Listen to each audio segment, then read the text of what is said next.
Chapter 1338. The outer door of Box 2105380, the base of the community, no name. Pang.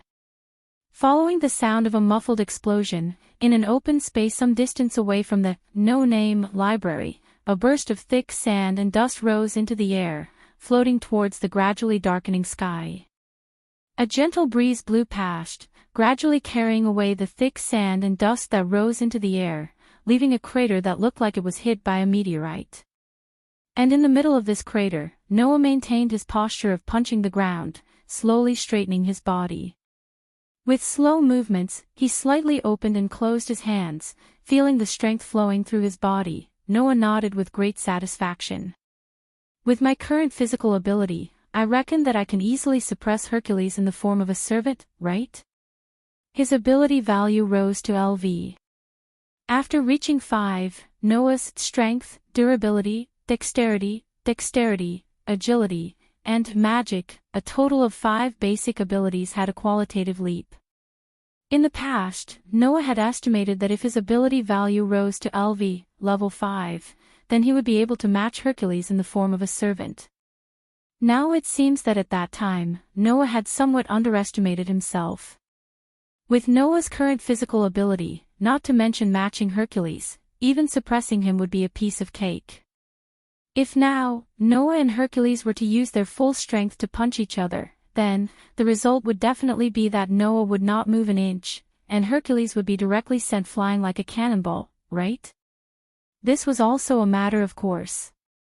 In the world of looking for a chance encounter in the underground city, the people who received the grace bestowed by God, if they wanted to level up, not only must they have enough experience to call it a great achievement, they also needed to lay down a good foundation before leveling up. In simple terms, it was to raise all ability values to the level of D, then they would have the qualifications to level up to the next level. And the proficiency of D was only 500. In other words, when the proficiency of all ability points reached 500, that person would be qualified to level up. At this time, as long as he could achieve enough EXP to level up, he would be able to do so. But for Noah, if he wanted to level up, he had to reach the limit of his ability value. According to the data compiled by the Pantheon in the past 1,000 years, the proficiency limit of the ability points could only reach 999, which was the S stage of the ability points. However, if Noah wanted to level up, he had to surpass this limit and reach the 2,000 proficiency points that could not be increased anymore, which was the SSS stage. This was a realm that no one could reach. Only Noah, who Hastia said had terrifying possibilities, could reach. Only by reaching this realm would Noah be qualified to level up. Every time I level up, the basic ability proficiency of the ability value will all return to 0. However, the basic ability of the previous level does not disappear. Instead, it is kept as a hidden ability, Noah muttered to himself. So, after leveling up, even if all the basic abilities of the ability value decrease, the actual ability is much stronger than before. Now, Noah was fully aware of this reality. Although all the ability points had decreased to the A stage, that was LV. A stage of level 5 was much stronger than LV, SSS stage of level 4 was much stronger. After all, since it was called leveling up, it had almost the same meaning as being reborn. If before, I still needed to use Enhance Magic to strengthen my physical ability, and then use Red Dragon Emperor's Gauntlet to increase my strength in order to fight with 16 knights, then now, I definitely don't need to do that. Noah clenched one of his fists, his eyes shining brightly. Now that I have reached LV 5, and all the ability points are at the A stage, I don't need to use Red Dragon Emperor's Gauntlet to increase my strength. I only need to use Enhance Magic to strengthen my strength, and then I can match 16 Knights' terrifying physical ability. This was LV 4 and LV. The difference between 5. Of course, this difference only existed for Noah. From LV 1, he leveled up to LV. At this stage of 5, every time Noah leveled up, he leveled up to the SSS stage of 2000 ability points. Others, on the other hand, could only level up to the D stage of 500 ability points. Under such circumstances, according to the rules of leveling up, every time after leveling up, although the ability points and ability points would all return to 0, the ability points of the previous level would not disappear. Instead, it would be preserved as a hidden ability. Noah leveled up to the limit every time he leveled up, and the ability points of the previous level were preserved to this day. One could imagine how terrifying it was. Therefore, Noah could be sure that even if it was called Eulalia's ultimate weapon, the only LV-7 Oda, it was not to this extent. Even if all other factors were removed, and Noah and Oda were assumed to be ordinary people with the same physical ability, then, after going through several levels, the ability points of the ability points were raised to the SSS stage of 2000 and above, and it was preserved as a hidden ability. Noah only needed to level up to LV-4, he could level up to LV-7 ability points comparable to Oda. Therefore, based purely on the ability points increase, he could level up to LV-5. Noah undoubtedly surpassed Oda in all aspects. After leveling up, Noah had absolute confidence that he did not need to use the Scarlet Dragon Emperor's Gauntlet, boosted gear, to multiply his strength. He only needed to use the Enhance Magic to strengthen himself, and then he would be able to match 16 Knights' foul physical ability. As for the development of the Fragmentation ability, currently it is only at the lowest stage of I, and the increase in destructive power is not obvious. Noah gradually grasped his current strength in all aspects. Moreover, the increase is only destructive power, and not offensive power. Even if the Fragmentation stage is increased, it will not help in fighting. Thinking of this, Noah was actually somewhat eager to give it a try. Should I call that 16 Knights guy out to play? As long as he slightly provoked that problem child, 16 Knights would definitely happily jump out and have a fight with Noah, right? However, if it really comes to that point, I reckon that problem child will not give up until the victor is decided. If that was the case, Noah felt that it would be better if he did not look for trouble. Just as Noah was preparing to return to the main hall, a shocking aura flashed within the range of Noah's detection ability. Noah's footsteps slightly paused, and he raised his head. His eyes flashed with traces of coldness. Only because that fleeting aura was mixed with the same fleeting murderous aura. That murderous aura was completely targeted at Noah. Immediately, Noah closed his eyes, and then suddenly opened them. In a flash, he flew towards the horizon. Late at night, quiet. Faint moonlight sprinkled down from the horizon, bathing the entire, no-name, base that was like a wasteland. It looked somewhat desolate, but it also seemed exceptionally calm. In this extremely calm night, a black shadow suddenly flashed out. The tip of his foot touched the ground, and his body nimbly flew to the top of a dilapidated building. It was a person covered in a black robe. Raising his head, his bright eyes faintly revealed under the black robe. The black-robed person's gaze shot straight ahead. Shio! At that moment, a stream of light flew over from the horizon and landed on the top of a dilapidated building in front of the black-robed man. It also raised its head and looked coldly at the black-robed man who did not appear to be very tall. Two gazes suddenly collided in the night, and sparks flew. Chapter 1339. Without any reason, dark clouds suddenly appeared in the sky, covering the stars and the moon in the sky, blocking all sources of light. Because the sovereignty of the stars was in the hands of the various Asura gods and Buddhas, such a situation rarely occurred in the night sky of the box court. Now, the night sky was covered by thick dark clouds, causing the entire land under the night sky to be replaced by darkness. Under such circumstances, on the top of the dilapidated building, Noah and the black-robed man stood facing each other, looking at each other. Noah, who had outstanding sensing ability, could clearly feel that the black-robed man in front of him, who was not very tall, was definitely not an ordinary character. As for why, the reason was very simple.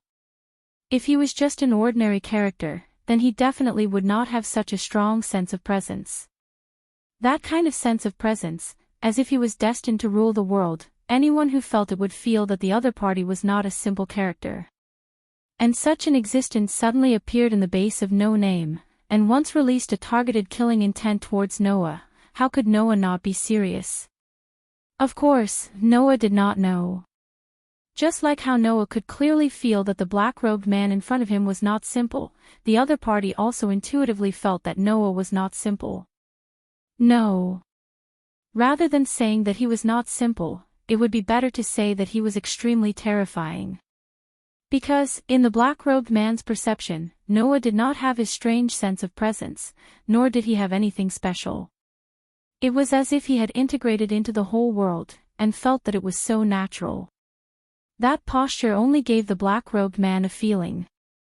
That is, it was as if the whole world was standing on Noah's side. That kind of almost inconceivable feeling, until now, the black-robed man had never felt it from anyone. Even those Asura gods and Buddhas who were known as the strongest race in the box court. Under such a confrontation, the originally calm black-robed man was the first to be unable to maintain the stalemate.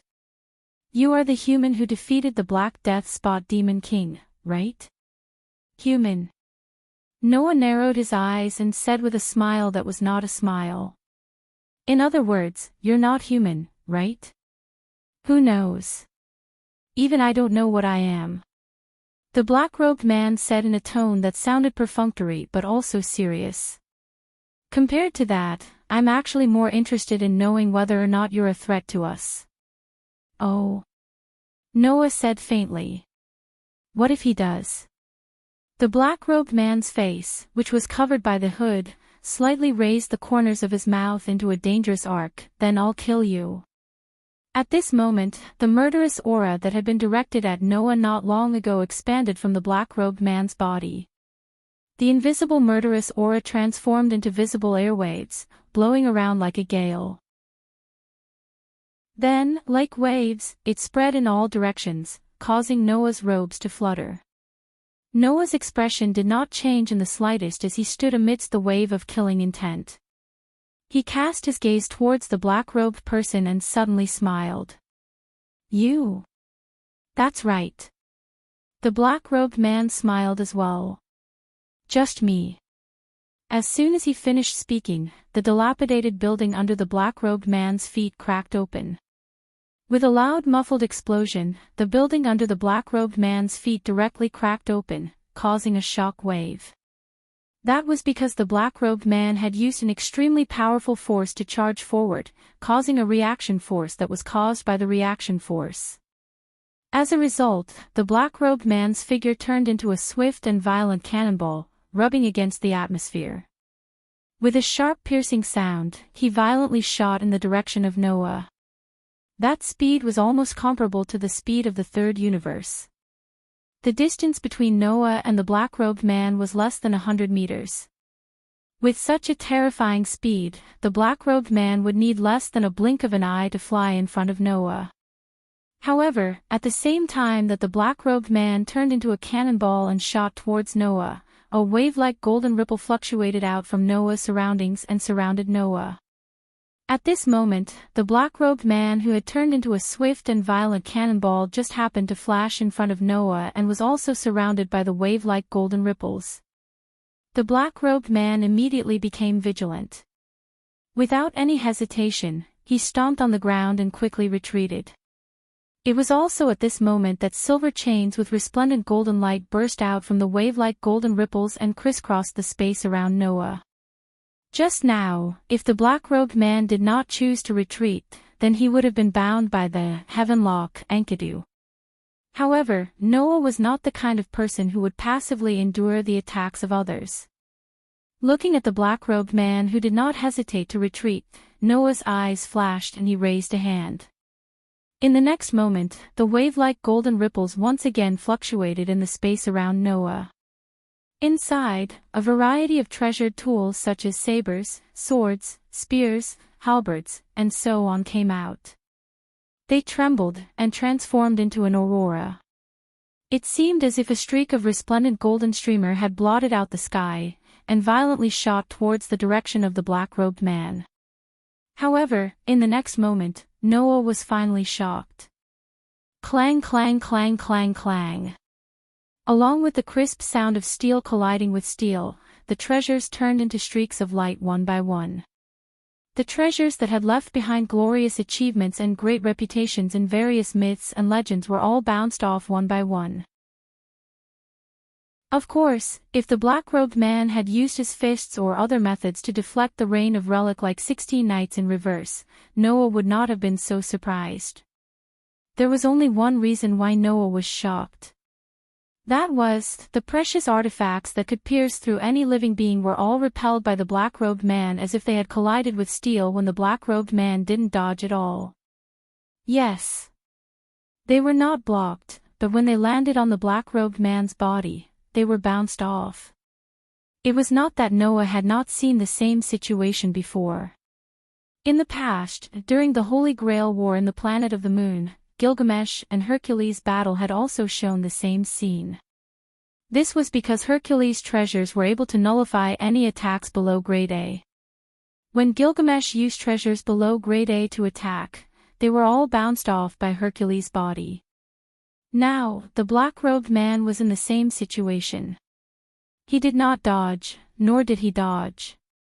It was as if he knew from the beginning that Noah's treasures were ineffective against him. He used his body to bounce off the treasure's rain. At that moment, Noah's eyes flashed with a sharp light that and the fluctuation of magic, there was a flickering fluorescence. Lines like electric wires spread on Noah's hands and feet, strengthening Noah's arm and leg strength. At that moment, Noah gained strength and speed that was not inferior to 16 knights. Dong! In the muffled explosion, Noah fiercely stomped on the ground. At the same time, a part of the dilapidated building was directly crushed. His body was like a bullet, carrying the whistling sound of the wind, and swept in front of the black-robed man who was retreating. His dark and deep eyes that were flickering with a sharp light met with his slightly constricted pupils. Then, both sides moved at the same time. Bang! The fist that was enough to shake up a violent shock wave landed on an arm that was raised up, causing a circle of terrifying wind waves to spread to the surroundings. The black-robed man who crossed his arms in front of his body and blocked the terrifying punch only felt an unparalleled force crazily hit his body. Immediately, the black-robed man flew out. Like a meteorite falling from the sky, in the sharp sound of a whoosh, he heavily hit the ground not far from the dilapidated building. Bang!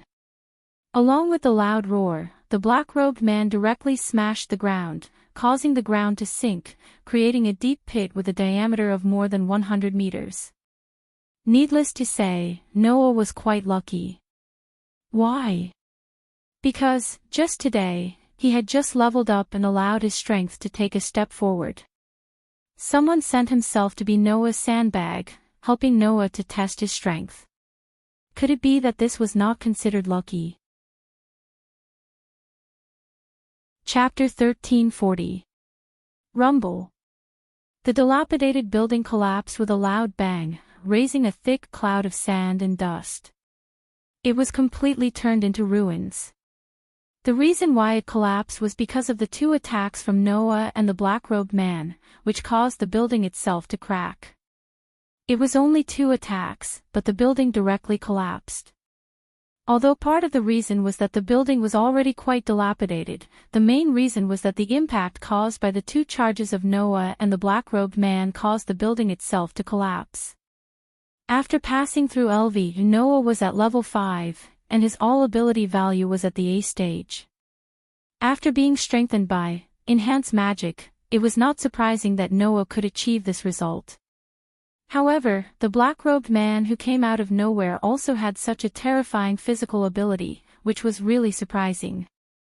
And this also proved that the black-robed man was definitely not an ordinary person.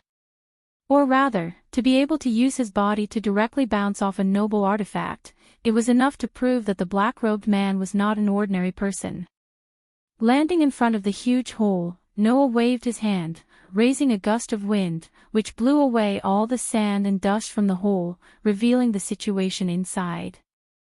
In the center of the hole, the black-robed man slowly stood up, patted off the gravel and dust on his body, and then looked at Noah.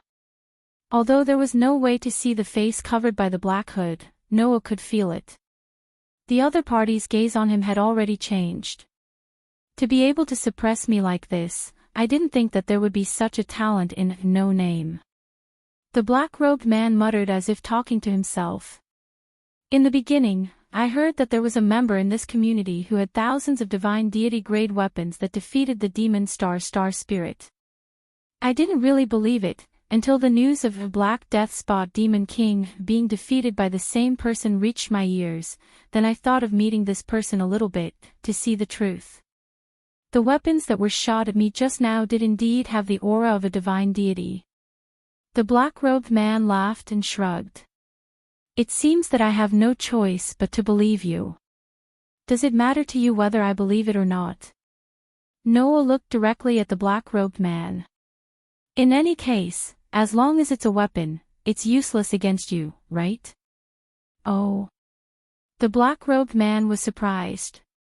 Did you see through it? Is it that hard to see through? Noah curled his lips. I used weapons to launch a barrage of attacks at you, but I couldn't even cause you the slightest bit of damage. Instead, I was able to easily send you flying with a single punch. In that case, it shouldn't be difficult to guess that you have a gift that can nullify the attacks of weapons, right? I feel that there shouldn't be anyone who can easily send me flying with a single punch in this box with less than 4 digits.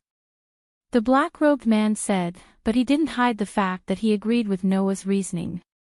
However, you're right. This body does indeed possess the blessing of invulnerability. Even a Godhead-bestowed weapon wouldn't be able to penetrate this body. Invulnerability. Noah looked at the black-robed man meaningfully. So that's how it is. No wonder you needed to avoid the Heavenlock Enkidu at the beginning. It's because it's not a weapon used to attack, but a weapon used to bind you. This type of weapon should still be effective against you, right? Maybe. After all, the Black Death Spot Demon King couldn't hide from the Heavenlock Enkidu. Naturally, I can't ignore the legendary level chain. The black-robed man said helplessly. Although it's not what I want, this body does have divinity. For me, I still have to be a little wary of that chain. Then, it's about time to reveal your identity, right? Noah sneered. Although it's not a secret, to be able to know that I possess thousands of Godhead-ranked weapons, use it to defeat the demon star spirit, and know about the existence of the Heavenlock Enkidu, it's obvious that you know the details of my battle with the Black Death Spot Demon King. It's impossible that you don't have any power behind you, right? That kind of thing isn't important anymore. The black-robed man smiled as if he didn't answer the question. I only need to know that you are indeed a difficult person to deal with. That's enough. After saying that, without giving Noah a chance to speak, the black-robed man muttered to himself. However, I originally thought that even if you really possess thousands of Godhead-ranked weapons, for me who is invulnerable, as long as I pay attention to the existence of the Heavenlock Enkidu, you shouldn't be a threat. But now, it seems that even without those Godhead-ranked weapons, you aren't an existence that can be dealt with casually. To be able to easily send me flying with a punch, that proves that at least on the surface, I'm not your opponent. If I really want to kill you, I can't do it without taking out my real trump card. The black-robed man muttered. But if I take out my trump card here, it's a bit stupid. Not to mention that the Demon King of White Knight is in this outer area. If I take out that kind of trump card, it will only attract the strongest star spirit. It's a bit of a miscalculation. Seeing that the black-robed man began to calculate the strength of both sides, Noah's eyes became colder and colder. Although he didn't know what kind of trump card this black-robed man was hiding, the fact that the black-robed man didn't care about Noah's existence and began to calculate his own gains and losses, it was obvious that he thought that as long as he took out his trump card, he would definitely be able to kill Noah. That extremely confident attitude made Noah suddenly laugh.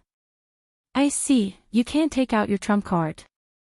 After saying such a sentence, a burst of violent magic rose from Noah's body and turned into a gust of wind, blowing in all directions. "Since you don't plan to take out your trump card, then try mine." As soon as his voice fell, a solemn voice resounded throughout the entire space. "For victory, quickly come before me. Immortal Sun, please bestow upon me a shining steed, a spirited steed. Bring me the light will that symbolizes your Lord." At this moment, in Noah's heart, the outline of the stone plate that was connected to the 10 patterns, one of the patterns suddenly lit up. Then, the sky lit up. Yes. It lit up. As if all the darkness between heaven and earth was expelled, an extremely dazzling sun parted the clouds and appeared in the sky, illuminating the entire night sky. At this moment, all the residents of the outer gate of 2105380 rushed out of the buildings one after another. Looking at the sky that was suddenly as bright as day and the sun that suddenly appeared, they fell into a clamor. "Summon the sun." The black-robed man's face finally changed abruptly. "Could it be that you have the sovereignty of the sun?" The sovereignty of the sun. It was the same principle as the sovereignty of the demonic star that Luos once controlled and could summon the star spirit of the demonic star. That was the sovereignty of the sun. However, it was different from the demonic star. Because the sun was extremely important and had a very special status among all the stars, its sovereignty was not only one, but was divided into 24. These 24 sovereignty of the sun were divided into the following 24 types according to the celestial divisions of the 12 zodiac and the 12 equatorial stars. The 12 sovereignty of the 12 zodiac were divided into Aries, Taurus, Gemini, Cancer, Leo, Virgo, Libra, Scorpio, Sagittarius, Capricorn, Aquarius, and Pisces, a total of 12. The 12 sovereignty of the 12 equatorial stars were divided into rat, ox, tiger, rabbit, dragon, snake, horse, goat, monkey, chicken, dog, and pig, a total of 12. There were a total of 24 sovereignty of the sun, each of which allowed the holder to summon the star beast corresponding to the sovereignty of the sun. Now, the miracle that Noah displayed was almost exactly the same as the scene of the holder of the sovereignty of the sun summoning star beasts. However, the next scene made the black-robed man completely dispel this idea. That was because, within the sun that illuminated the entire horizon, a majestic white horse had quietly appeared. Neigh! The extremely loud neigh of the horse reverberated. Chapter 1341. Neigh. The horse's neigh that resounded through the sky seemed to be able to spread to any corner of the world, turning into an echo that continuously reverberated in the air. Everyone in the outer door of 2105380 looked at the divine white horse that appeared from the dazzling sun in the sky. All of them fell into a daze. As for the black-robed man, he calmed down instead. No. That's not the sun's sovereignty. In the beginning, the black-robed man thought that Noah held the sun's sovereignty of the horse among the 12 equatorial stars. Now, it seemed that the power Noah used was not the sun's sovereignty at all. After all, the sun's sovereignty of the horse is in the hands of the White Night King. The black-robed man stared at the white horse in the center of the dazzling sun in the sky. What's more, although that white horse has the power of the sun, it is not the star beast of the sun's sovereignty. That's right. The white horse that appeared in the eyes of the black-robed man was not a star beast, but a pure collection of the sun's power. In other words, although it looked like a divine white horse, the body of the divine white horse that appeared in the center of the dazzling sun was only a collection of the sun's fire, not a living body. It had no life, nor consciousness. It was just a flame from the sun that appeared in the shape of a horse. Even so, the flame from the sun was enough to burn the black-robed man's body in an instant. It only needed an instant. Noah, who stood in front of the huge pit, stared at the black-robed man with emotionless eyes as if the dazzling sun with the majestic white horse in the center was in the background. He slowly raised his hand. Fall, although the voice was extremely soft, it clearly entered the ears of the black-robed man. The black-robed man finally could not help but shout. Wait! Do you want to shatter the curtain of the box court? This sentence caused Noah's hand that was about to fall to the ground to freeze in mid-air. It wasn't until this moment that Noah remembered. Above the box court, there was a curtain that could dilute the sun's light, allowing vampires and other nocturnal creatures to live in the box court during the day. If the flames from the sun fell from the sky, it would definitely shatter the curtain above the courtyard. At that time, Letitia and the other nocturnal creatures would no longer be able to continue living in the city during the day. TSK. Noah couldn't help but click his tongue, and the mana in his body gradually began to converge. In the sky, at the center of the sun that illuminated the entire world, the majestic white horse turned into a burst of resplendent golden flames and merged into the sun, disappearing without a trace. However, the dazzling sun still didn't disappear, making the world as bright as day. Under these circumstances, the black-robed man had ample reason to believe. If they made Noah unhappy, the sun in the sky would still fall.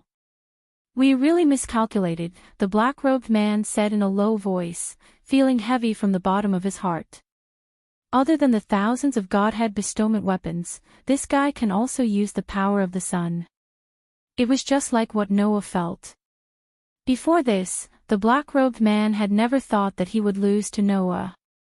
The reason was just as the black-robed man had said. He still had a hidden trump card. However, the black-robed man had obviously forgotten one thing.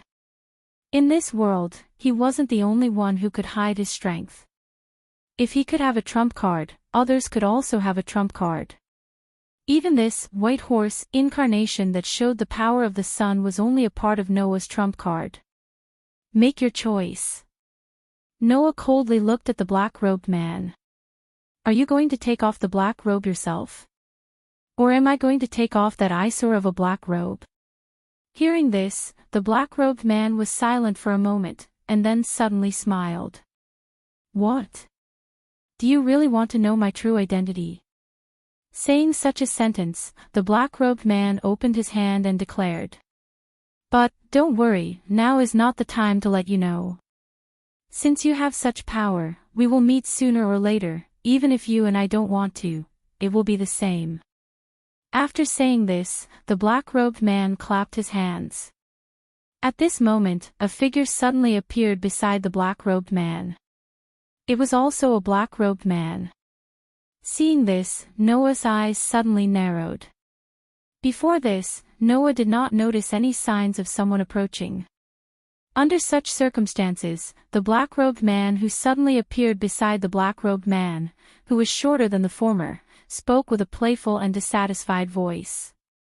Now, are you satisfied? It was a girl's voice. Moreover, it was a very young girl's voice. Obviously, this black-robed man who suddenly appeared was a young girl. Facing the dissatisfaction of the young girl who was also wrapped in a black robe, the black-robed man bitterly laughed. Satisfied, of course I'm satisfied. At least, we know that outside of the plan, there is someone who has enough power to affect our plan, right? Well, that's true. The young girl's voice revealed a trace of cheerfulness. If that's the case, then our trip here is not in vain. That's right, this person is indeed a considerable threat to us. The black-robed man said bluntly. It's a pity that we can't do anything to him now. The young girl nodded her head in agreement. Then, she turned around and looked at Noah. She asked in a somewhat naive and provocative manner. "Little big brother, you're the one who solved Little Pest's game, right? May I ask how long did you use to solve it?" "I only used 5 days to solve it." From the young girl's voice, Noah was able to tell that she was very satisfied with this result.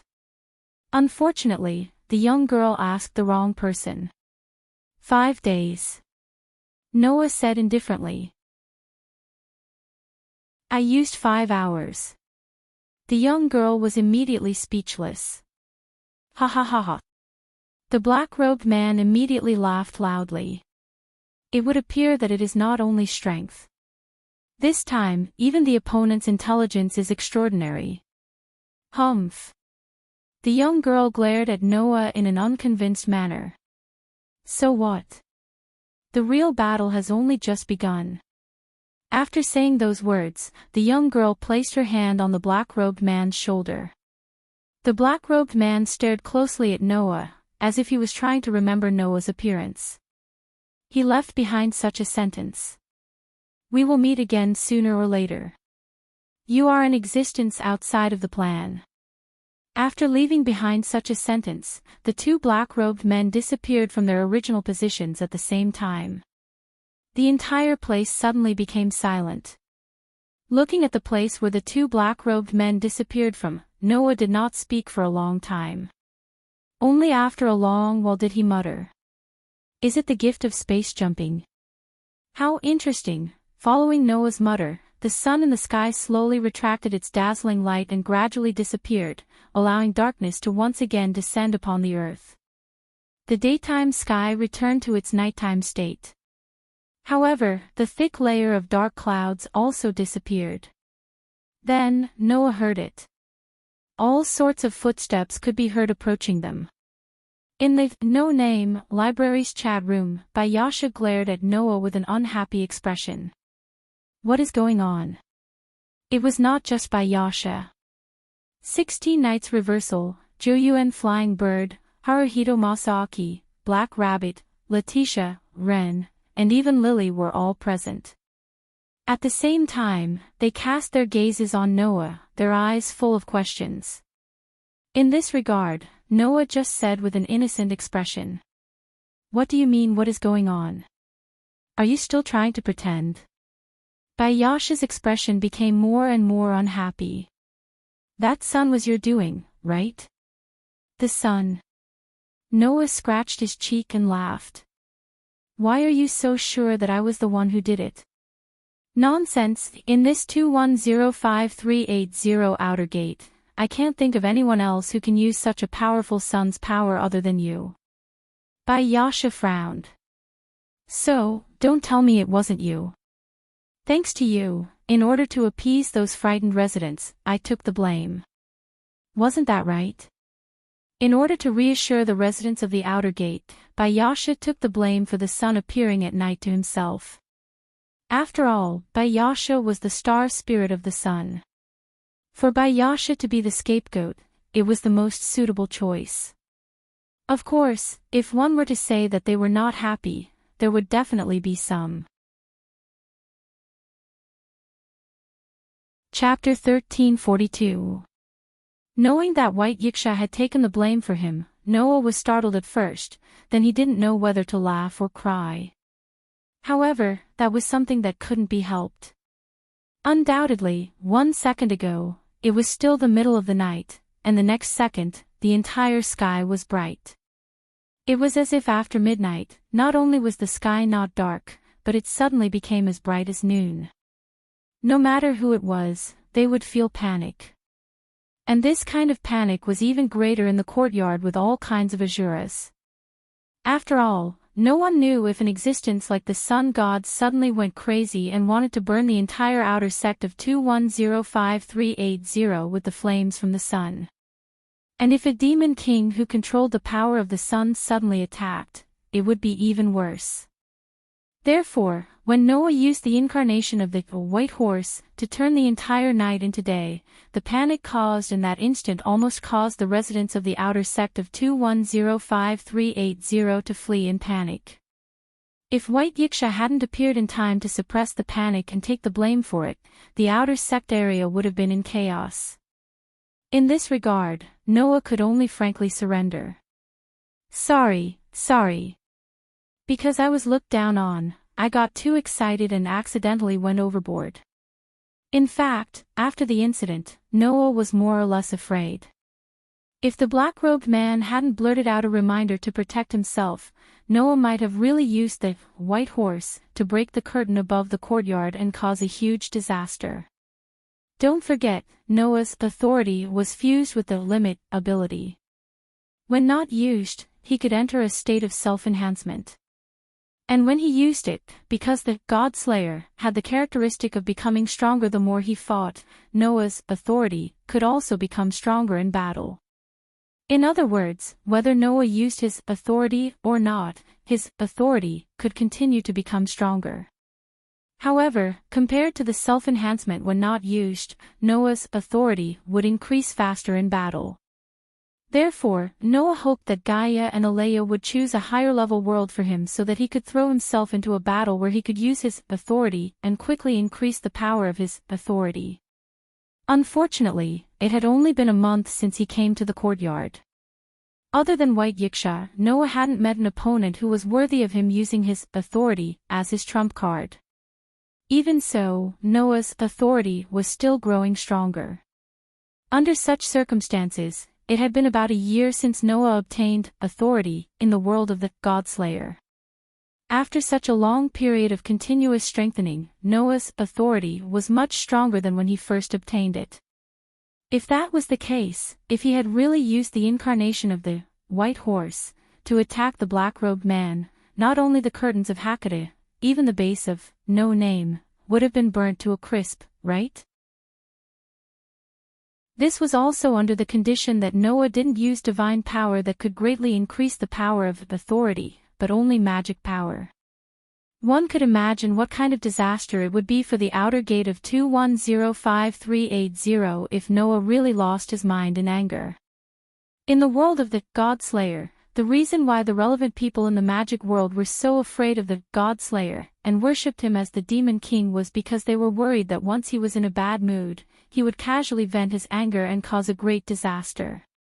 When he thought about how he had almost unintentionally done the same thing as Warban, Luohao, and Tony, and how he was worthy of the name of the Demon King, Noah felt terrible. It was unknown if he had seen something from Noah's expression, but White Yiksha's face eased a little and he waved the paper fan in his hand. Forget it, no matter what, you didn't really make the sun set.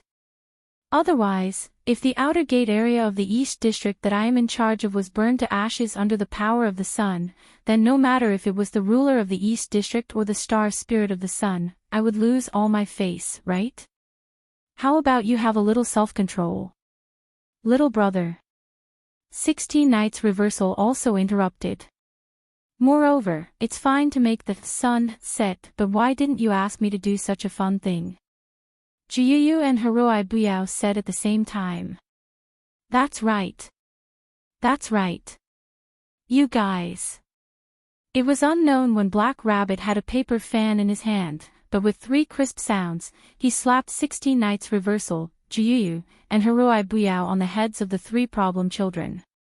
You idiot adults, that's enough. This is not something that can be described as fun, Letitia said with dissatisfaction. Letitia also said with some dissatisfaction. She looked at Noah with eyes full of blame. My master, you are the same. Please consider what kind of disaster overusing your power will bring to the surroundings, okay? Okay. I will be careful next time. Noah shook his head with a wry smile, then pulled himself together and looked at White Yiksha. By the way, White Yiksha, I have something to ask you. What? White Yiksha looked at Noah in annoyance. Are you trying to find trouble for me again? I just have some questions I want to ask you. Don't be so vigilant. Noah sighed, then became serious and looked straight at White Yiksha. Do you know who in the box court can use the gift of invulnerability? The gift of invulnerability. White Yiksha was slightly startled and asked in confusion. Why do you ask? Well, I just have something I want to study. Noah brushed him off. Help me think. See if there's anyone who can use the gift of invulnerability. The gift of invulnerability. White Yiksha looked at Noah suspiciously at first. When he saw that Noah's expression was very serious, he sighed slightly and began to think. If you are referring to the gift of invulnerability, I do know some people who can use it. There are even quite a few small fries. It's not the kind of gift that ordinary weapons can't cut. Noah corrected him. It's the gift of invulnerability that can even completely block a Godhead gift armament. An invulnerable blessing that can even completely block a Godhead grade blessing. White Yiksha's brows furrowed tightly. If that's the case, the first person I can think of is the predecessor of No Name, a member of this community when it was still at its peak. A former member of this community. Noah was stunned. At this time, Letitia couldn't help but speak. White Yiksha, are you talking about Retian Lion? Retian Lion. Noah looked at Letitia.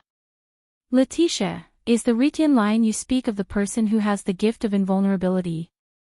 To be precise, Retian Lion isn't a person, but a divine beast that drives the sun god war chariot. Letitia explained. Furthermore, Retian Lion doesn't have the gift of invulnerability. That invulnerability power is only the power obtained after the Leo constellation Sun Sovereign was strengthened. Leo constellation Sun Sovereign.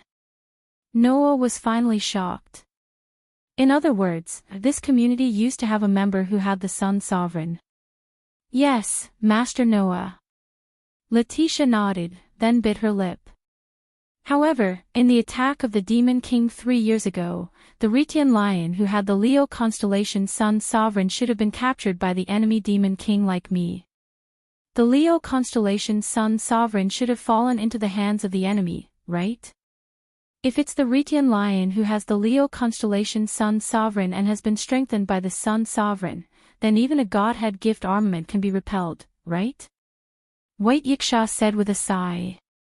That kind of Sun Sovereign falling into the hands of a Demon King is really a situation that doesn't make people happy. Is that so? Noah immediately fell into deep thought. Sun Sovereign. Looking at Noah who was completely lost in thought, White Yiksha narrowed his eyes slightly. Immediately, he also fell into deep thought.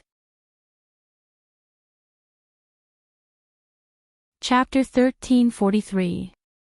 In the end, although he had a discussion with White Yiksha about the gift of invulnerability and the sovereignty of the sun, Noah did not tell White Yiksha about the black-robed man. Wasn't that to be expected? Although the other party had directly targeted Noah, his true face and purpose were completely unknown. If it was just an attack on Noah, it wouldn't be a crime in this box where there were existences that surpassed human intelligence everywhere, right? Just because someone was picking on him, Noah could not bring himself to complain to the person who dominated his social class. This was equivalent to looking for the teacher when he was bullied by his classmates. Therefore, in the end, this matter was left unsettled.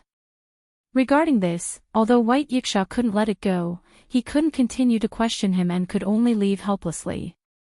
As for No Name's companions, they questioned Noah about this matter, but Noah, who didn't have any clues, still perfunctorily brushed them off, causing them to scatter with dissatisfaction. After dealing with those troublesome problem children, Noah returned to his room. After placing Aster, who had transformed into a small sword, on the bed, Noah directly laid down and closed his eyes as various thoughts flashed through his mind. At this moment, there was a knock on the door. Immediately after, a voice that was light and tender but also faintly carried a sense of maturity rang out. Master Noah, are you asleep? Letitia. Noah came back to his senses, but he didn't get up or turn around.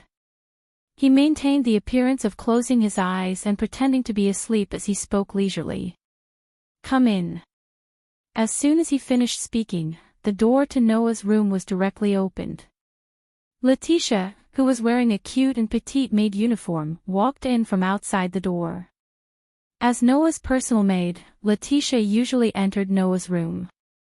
However, in the past, Letitia had always used the excuse of serving Noah to enter Noah's room. But today, Letitia was obviously not here to serve Noah. That young but rather cute face was filled with a solemn atmosphere. Noah seemed to have noticed that Letitia's atmosphere was a little different from before. He opened his eyes and looked at Letitia. What happened? Letitia met Noah's gaze. After hesitating for a while, she said so. Is Master still thinking about the sovereignty of the Leo constellation sun? To be precise, you should be thinking about the gift of invulnerability, right? Noah corrected. After all, it's not only the Leo constellation sun sovereignty that can strengthen one's body to become invulnerable, right? That is indeed the case. In the box court, there are many blessings that can grant immunity to weapons, and it is not limited to the Leo constellation sun sovereignty. Letitia said seriously. However, to be able to repel the thousands of Godhead-grade bestowment weapons that Master possesses, the first thing that people would think of is the Leo constellation sun sovereignty. So, that's why White Yiksha was the first to mention it. Noah said with a sigh. I did not think that in the past, this community actually had a member who held the sun sovereignty. Regardless of which world it was, the existence of the sun was necessary. Even in this box court, among the top Asura gods and Buddhas, there were many divine spirits and star spirits that had deep connections with the sun.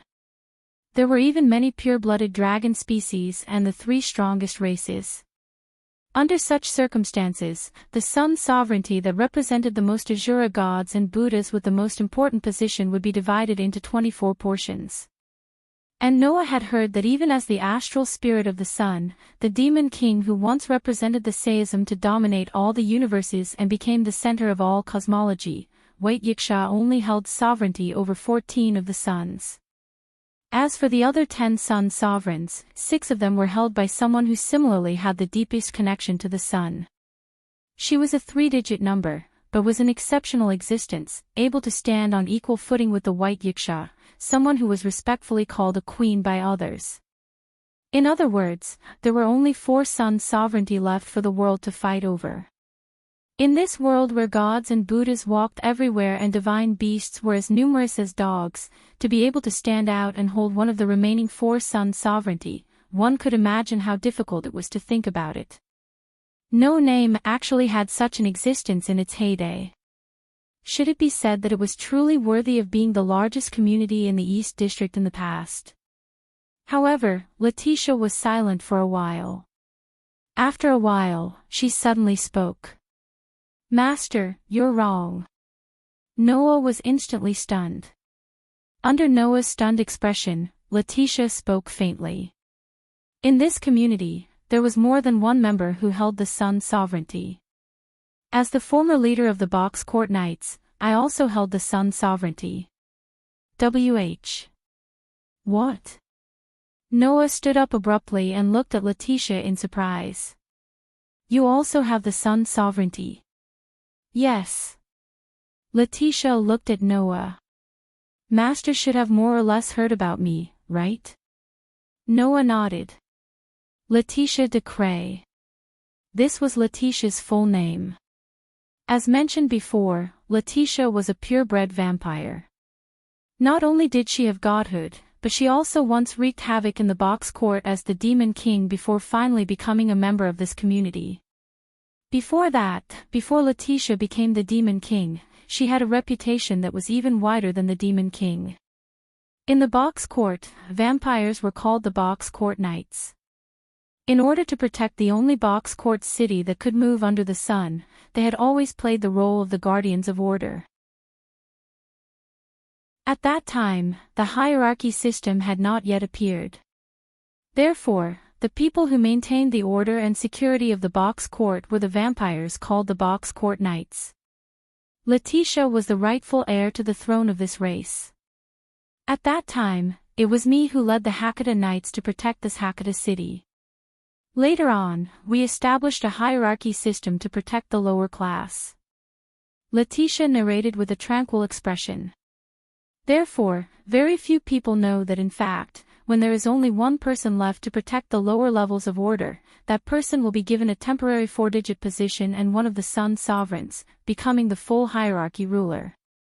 One of the Sun Sovereigns and a temporary 4-digit position. Noah said with some uncertainty. In other words, Letitia, as the leader of the Box Court Knights who established the hierarchy ruler system, the first hierarchy ruler in history is you?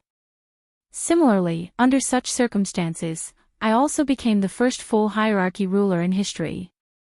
In order to recognize this achievement, the 25th Sun Sovereign, Ophiuchus, is my possession. The expression on Letitia's face became a little sad. However, there was internal strife among the vampires. The cause was because of the Sun Sovereign of Ophiuchus. Within the vampires, there was a portion of them who wanted to control the Sun Sovereign that had been tormenting them for a long time. When Letitia went to defeat the Demon King, they launched an internal strife. In that internal strife, Letitia's family, friends, and subordinates all died. In order to seek revenge, in that internal strife, I fell to become the Demon King and put an end to the war. Letitia laughed self-deprecatingly. Now that I think about it, as the former guardian of order, the protector of the Box Court, for the sake of revenge, he actually degenerated into an existence that he had always destroyed and defeated in the past. There really is nothing more ironic than this. And then? Noah was silent for a while, then asked softly. Then, the predecessor of this community defeated you, who had become the Demon King, and made you a subordinate, right? Actually, it's not right to say that I was defeated. The game I held was just sealed. Letitia shook her head. The former members of this community achieved the condition of indefinitely suspending my game and cut me off from the game itself, sealing the Demon King game. Since then, I have joined this community. Is that so? Noah sighed and couldn't help but reach out his hand and gently touch Letitia's head. It's been hard on you. This sentence made Letitia's heart inexplicably sour, but at the same time, a warm current flowed through her. Chapter 1344. Just like that, as if nothing had happened, the entire No Name began to develop at a steady pace. Under such circumstances, the day of the Southern District's Harvest Festival was not far away. And on this day, in order to discuss the Southern District's Harvest Festival, everyone gathered in the base's Great Hall. In the Great Hall that was as vast as a conference room, a long table was placed in the center. On the long table, from the seat of honor, sat Ren, Noah, 16 Knights, Jo Yuasuka, Haruhide Masaaki, Black Rabbit, Letitia, and Lily, who was chosen as the representative of the children. This order was actually very particular. In No Name, normally, when deciding on the community's activities in the Great Hall, they would need to sit according to the individual's position in the community. Of course, as the leader, Ren naturally had to sit at the head of the table. This fact made Renjing sit there with a stiff and nervous expression. What's wrong? Young Master Tiny taught. 16 Knights Reversal teased. Are you nervous? Of course I'm nervous.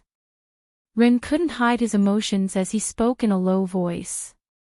Bye. After all, for someone like me to sit at the head of the table, it really shouldn't be. What are you talking about? Young Master Ren. Black Rabbit quickly spoke. You are the leader of the community, isn't it natural for you to sit at the head of the table? Black Rabbit is right. Letitia also spoke as if it was natural. Ren, this is the treatment you deserve, just stick out your chest and accept it. But. Ren's voice became even lower. Undoubtedly, everyone's contribution and role to this community is greater than mine, excluding the position in the community, the position of the rest of the members, generally, was determined according to their ability, role, contribution, and other factors. The reason why Noah could sit below Ren was because he not only defeated the demon star spirit, but also defeated the demon king. He also made a lot of contributions to the revival of the base's farmland, and could be considered as the #1 contributor in the community. On the other hand, 16 Knights of Reverse Recall had always been active as an advisor to the community. He had helped Ren many times, and also had the ability to defeat the holder of a divine spark. Therefore, he was considered the existence with the greatest contribution other than Noah. As for the two girls, Jo Yuasuke and Hiroi Biao, they had also contributed greatly to the development of the community. There was only Black Rabbit. Originally, this veteran who had supported No Name for 3 whole years should have contributed greatly, but because he couldn't participate in the Game of Blessings as he wished, he had lost a lot of his opportunities to be active and could only be ranked below Hiroi. As for Letitia, because she was Noah's subordinate, her status was lower than the other members who sat on the same level as Noah. She could only sit behind Black Rabbit. As for Lily, because she did not have the ability to contribute greatly to the community, she could only fall to the bottom. Ren's contribution to the community was similarly not that great. In the end, he sat at the head of the table because of the leader's position. No wonder he was so agitated.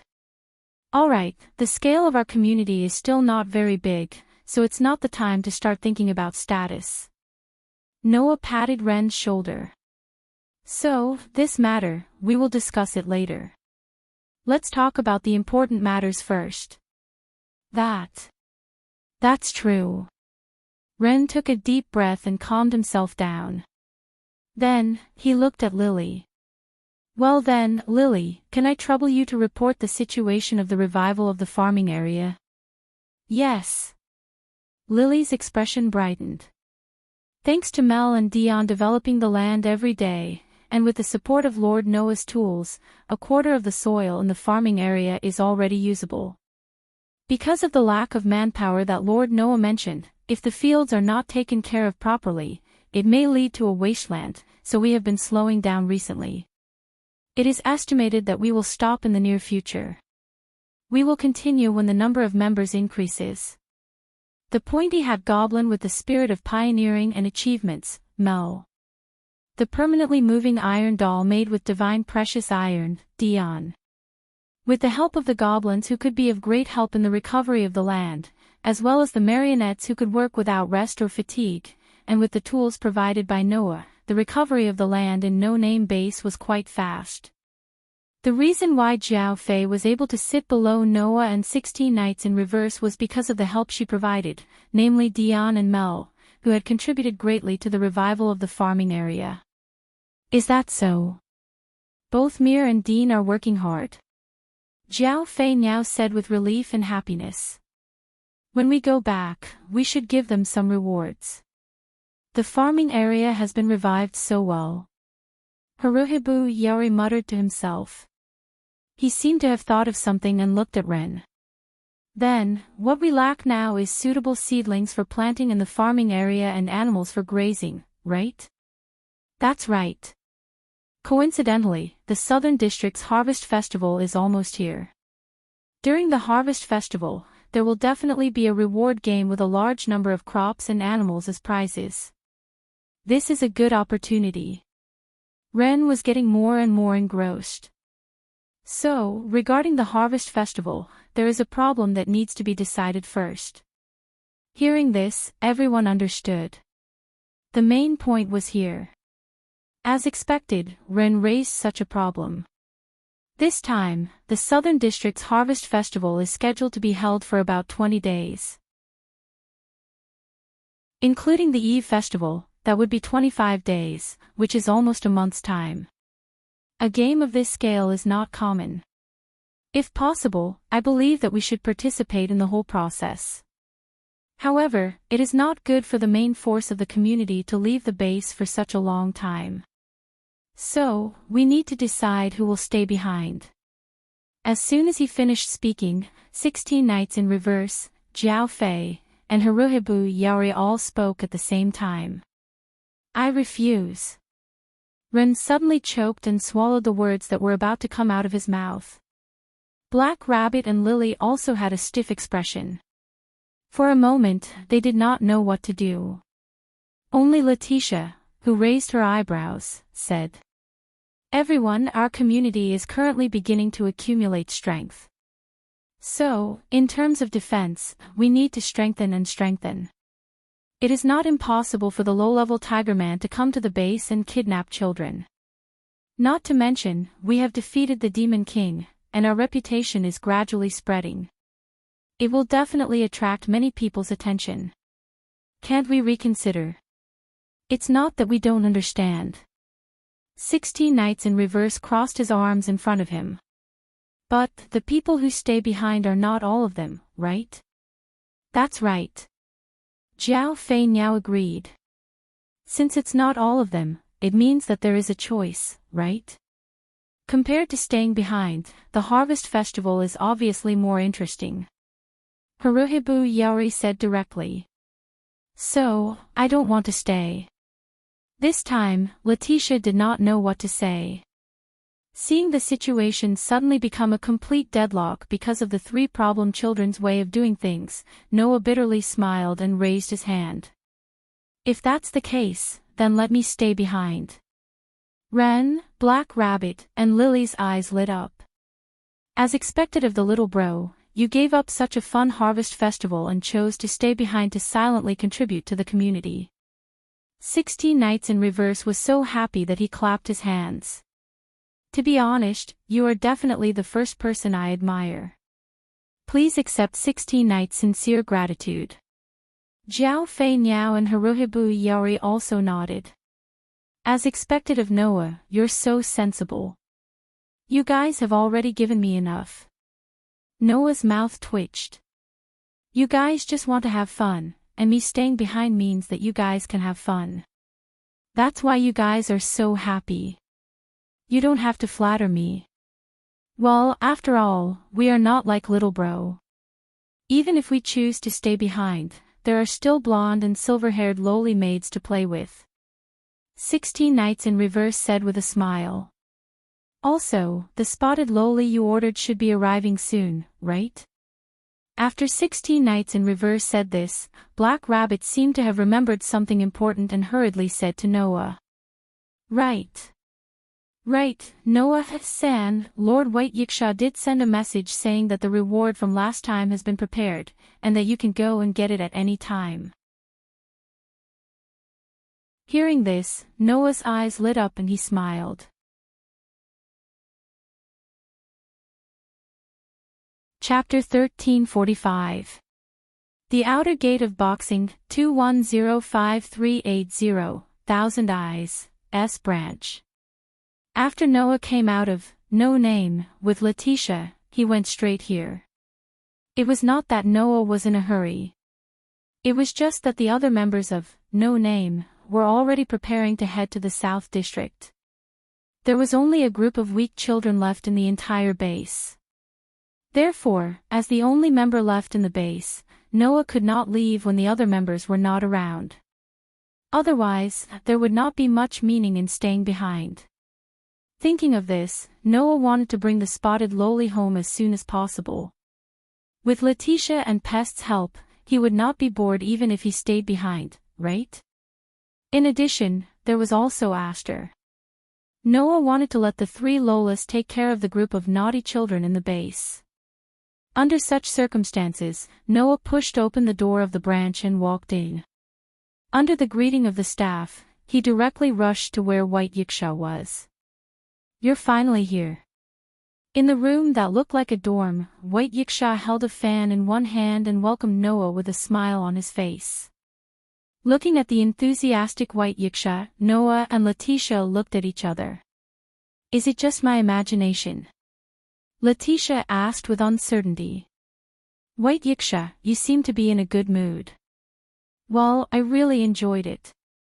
In that instant, Bayasha revealed an expression of reminiscence like a pig, but in the next second, he immediately restrained himself. He coughed dryly and pretended to be serious as he spoke.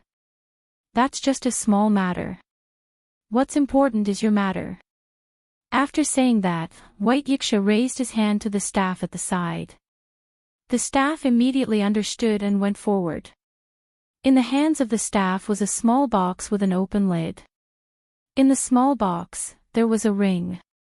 A ring with the picture of a clown playing the flute. If someone was familiar with the details, they would definitely recognize the picture in an instant.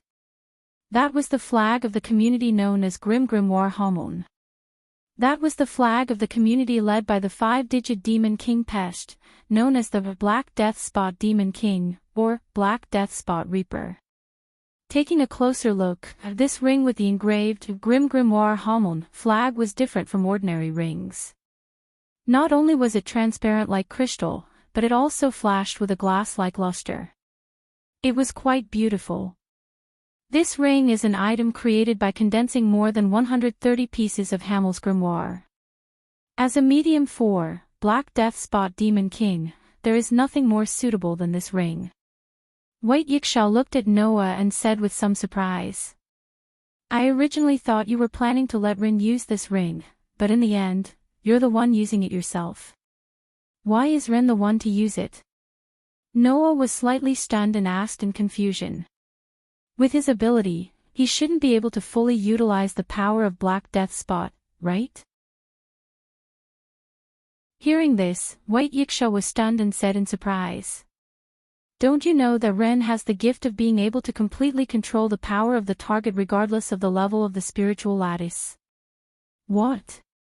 Noah immediately frowned and looked at Letitia. Is this true? It turned out that Noah did not know that Ren had the gift of being an elven enslavement envoy. It was a gift that could allow the spiritual lattice races, including elves, necromancers, astral spirits, and even gods, to belong to him and control them. Different from Noah's control of the ancient flying bird, Ren's elven enslavement envoy could only be used on certain races. Moreover, if there was no affiliation, then it could only have a weak effect on existences like natural spirits. For example, controlling the fire spirit could cause sparks. For example, controlling the wind spirit could cause a breeze. For example, controlling the water spirit could produce water vapor. This level of weak effect was also the reason why Ren could not be of any use in combat at all. However, that was when he did not establish an affiliation with a certain race. Once he established a contract with a certain spiritual lattice race, his control would become extremely strong.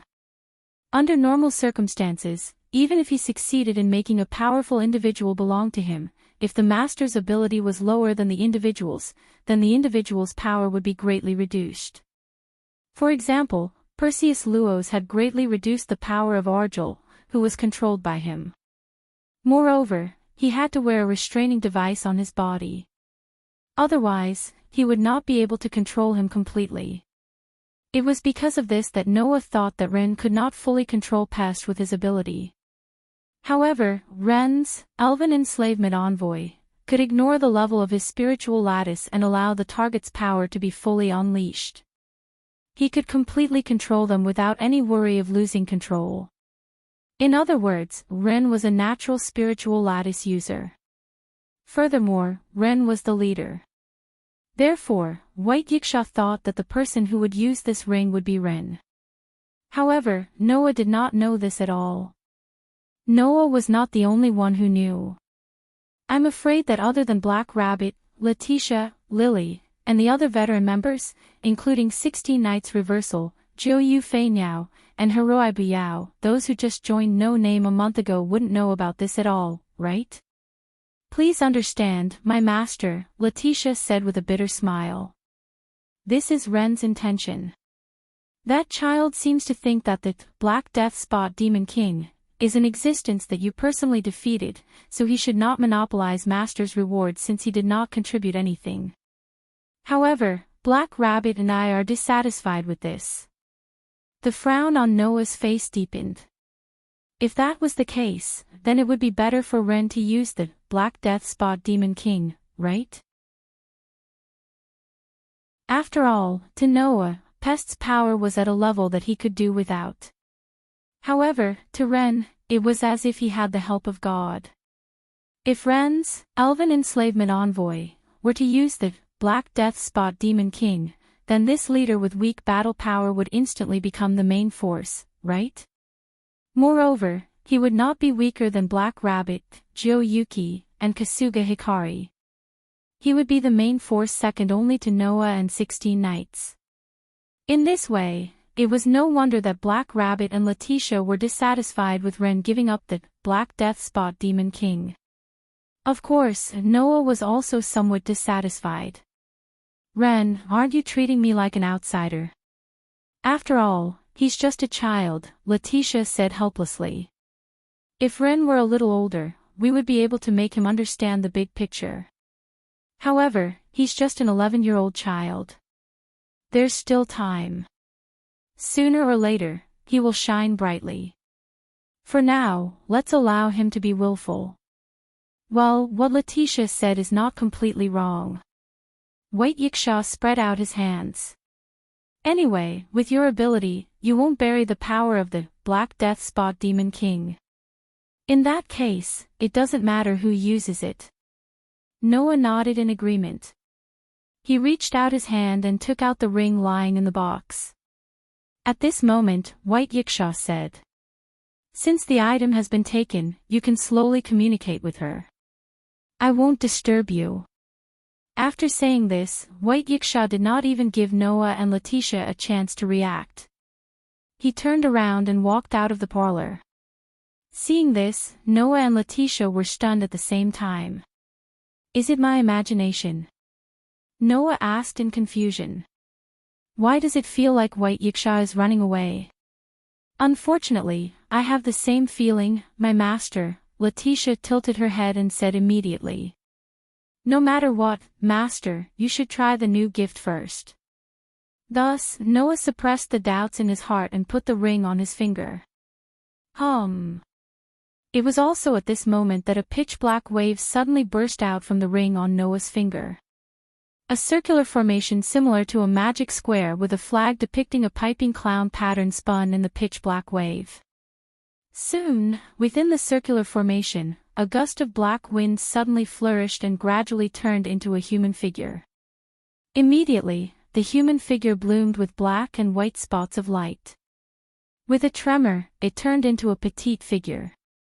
In the next moment, a voice filled with grief and fury rang out. White Yiksha. With the human figure as the center, a pitch-black gust of wind exploded.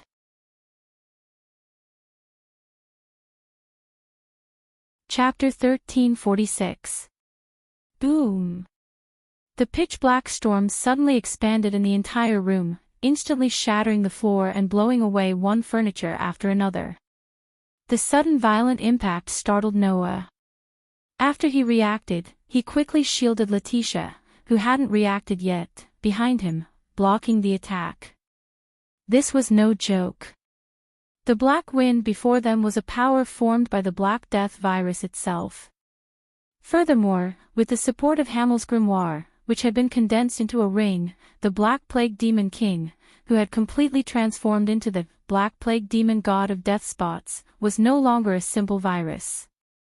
Instead, it was a gift that could bestow death upon individuals, causing them to instantly die.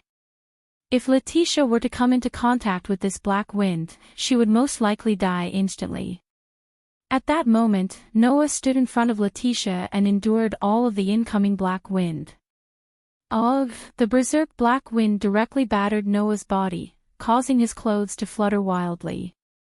It even caused Noah to involuntarily raise a hand to block in front of him. It was as if he was standing in the middle of a storm, stabilizing his footing with great difficulty. Under this kind of situation, the girl that appeared from the circular formation seemed to have lost her rationality as she furiously shouted while her body swelled with terrifying black wind. White Yiksha! Come out! Come out!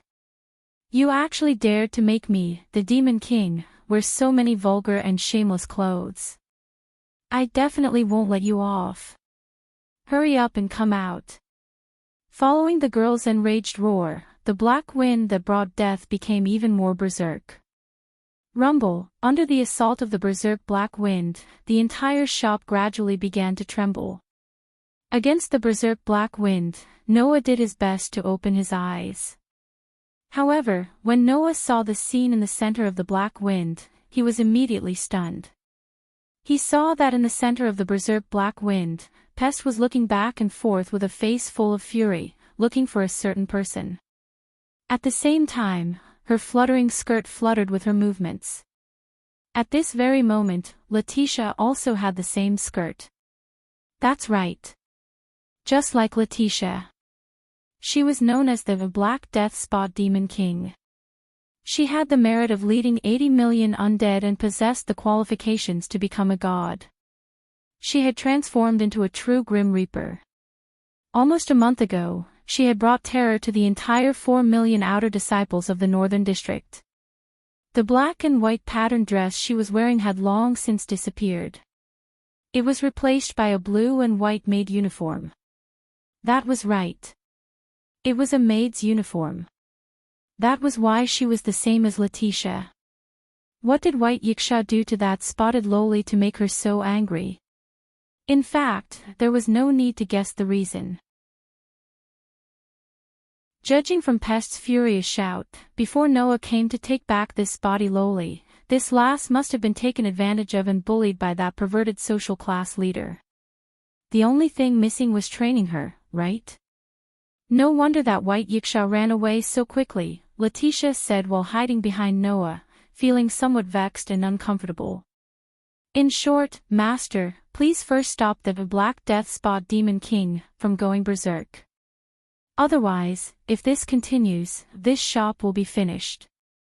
After all, Pest's power was not destruction. Instead, she directly bestowed death upon an individual and forced them to die instantly.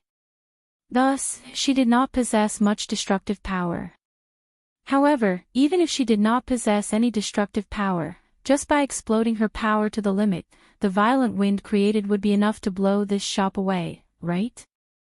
No matter what, White Yiksha had helped them so much. If they allowed this servant to go berserk, even if there was a reason for it, Noah would still lose all face, right? To Letitia, this was something that she could not tolerate. How can my master be criticized because of such a thing? Letitia shouted loudly. That's why, Master, you should first stop that idiot from going berserk. Hearing this, Noah could not help but want to smile bitterly. However, he endured it, took a deep breath, and shouted loudly. Why are you still not stopping? The ring on Noah's finger flickered with a faint radiance. The storm-like wind of death that was wreaking havoc in the surroundings suddenly stopped. Pest, who was in the center of the black storm, seemed to have been forcibly immobilized. Her entire body froze in place, unable to move in the slightest. Then, the black wind that pervaded the surroundings slowly disappeared. Of course, this was not what Pest wished for. Like Letitia, this former demon king who controlled the Black Death was now completely subordinate to Noah. She had established a subordinate relationship with Noah. This kind of relationship was not merely a verbal one. Instead, it was in the form of a contract. If such a contract was made by someone weaker than the one being controlled, then it would be fine, but if the power of the one being controlled was greater than the one being controlled, then the power of the contract would be brought to the extreme. Simply put, it was equivalent to the absolute control of the heroic spirits from the Holy Grail War in the world of the moon. Thus, under the restriction of the contract, Pest, who had become Noah's subordinate, was unable to disobey Noah's orders. Understanding this, even though Pest was still unable to move, she turned her furious gaze toward Noah. Her eyes were so furious that it seemed as if they were going to shoot out flames. Toward this, Noah heaved a sigh of relief. He looked at Pest with an annoyed expression. Yo, former Lord Demon King, it's truly been a long time. If possible, I do not wish to see you at all. Pest did not conceal the malice in her words at all. When I think of how I will be humiliated like this by you all in the future, and also become your subordinate, there is truly nothing worse than this. First of all, I have to remind you that the ones who play the domineering game as the Demon King are always people like you who don't care about the safety of others. Since that's the case, then you should be mentally prepared that one day you will be suppressed by the box court and become someone else's subordinate. Noah corrected him. Secondly, I've never had the hobby of humiliating captives. Don't confuse me with white yiksha. Bye. Night. F***ck.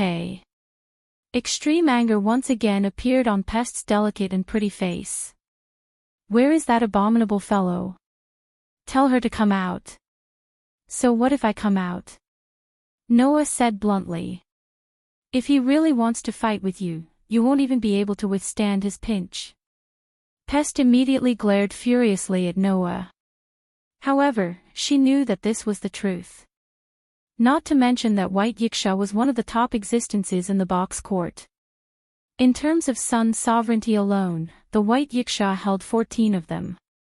Each of them could summon a corresponding star beast. Those were existences capable of rivaling the 3 great strongest races. With Pest's strength, even if she transformed into the Black Deathspot Reaper and became a god, it would still be impossible for her to defeat even one of them. Not to mention 14 of them. Thus, even though it was very cruel, the reality was that it was simply impossible for Pest to do anything to White Yiksha. Not to mention Pest, even Noah did not dare to say that he had a way to deal with White Yiksha. Even though Pest understood this, she did not seem like the type to consider things rationally. Sure enough, you are not a good person either, Pest said in a mocking manner.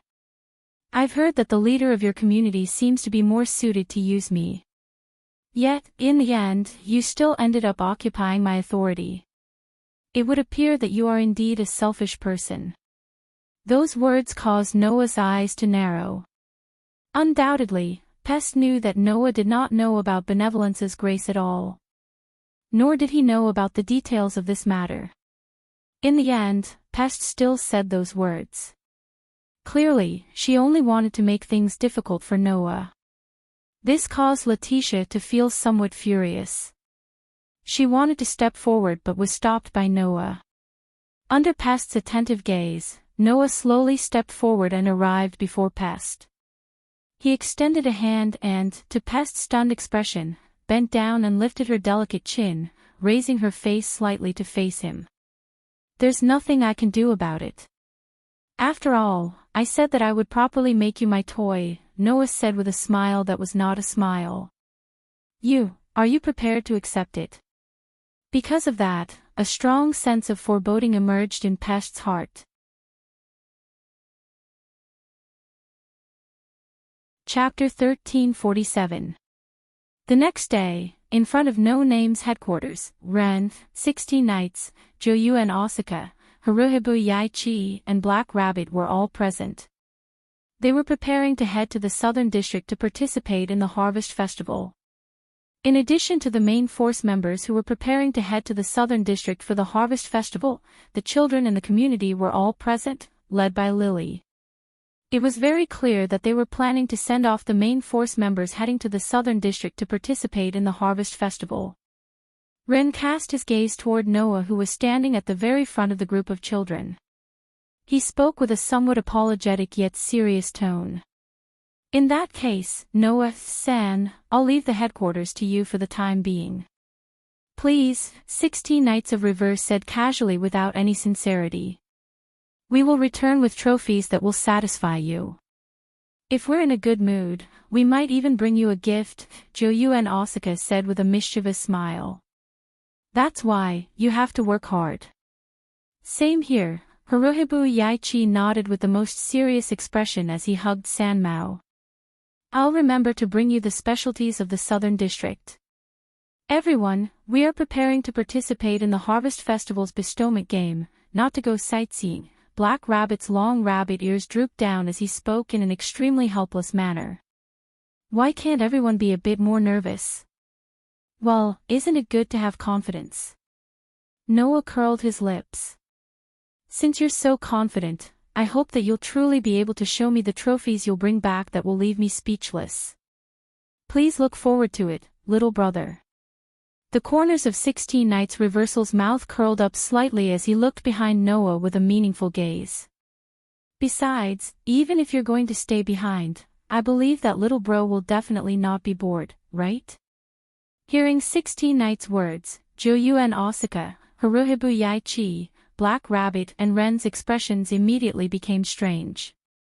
They all cast their gazes behind Noah. There, Pest appeared to be dispirited and extremely tired. She stood there as if she was feeling extremely humiliated and had given up on herself.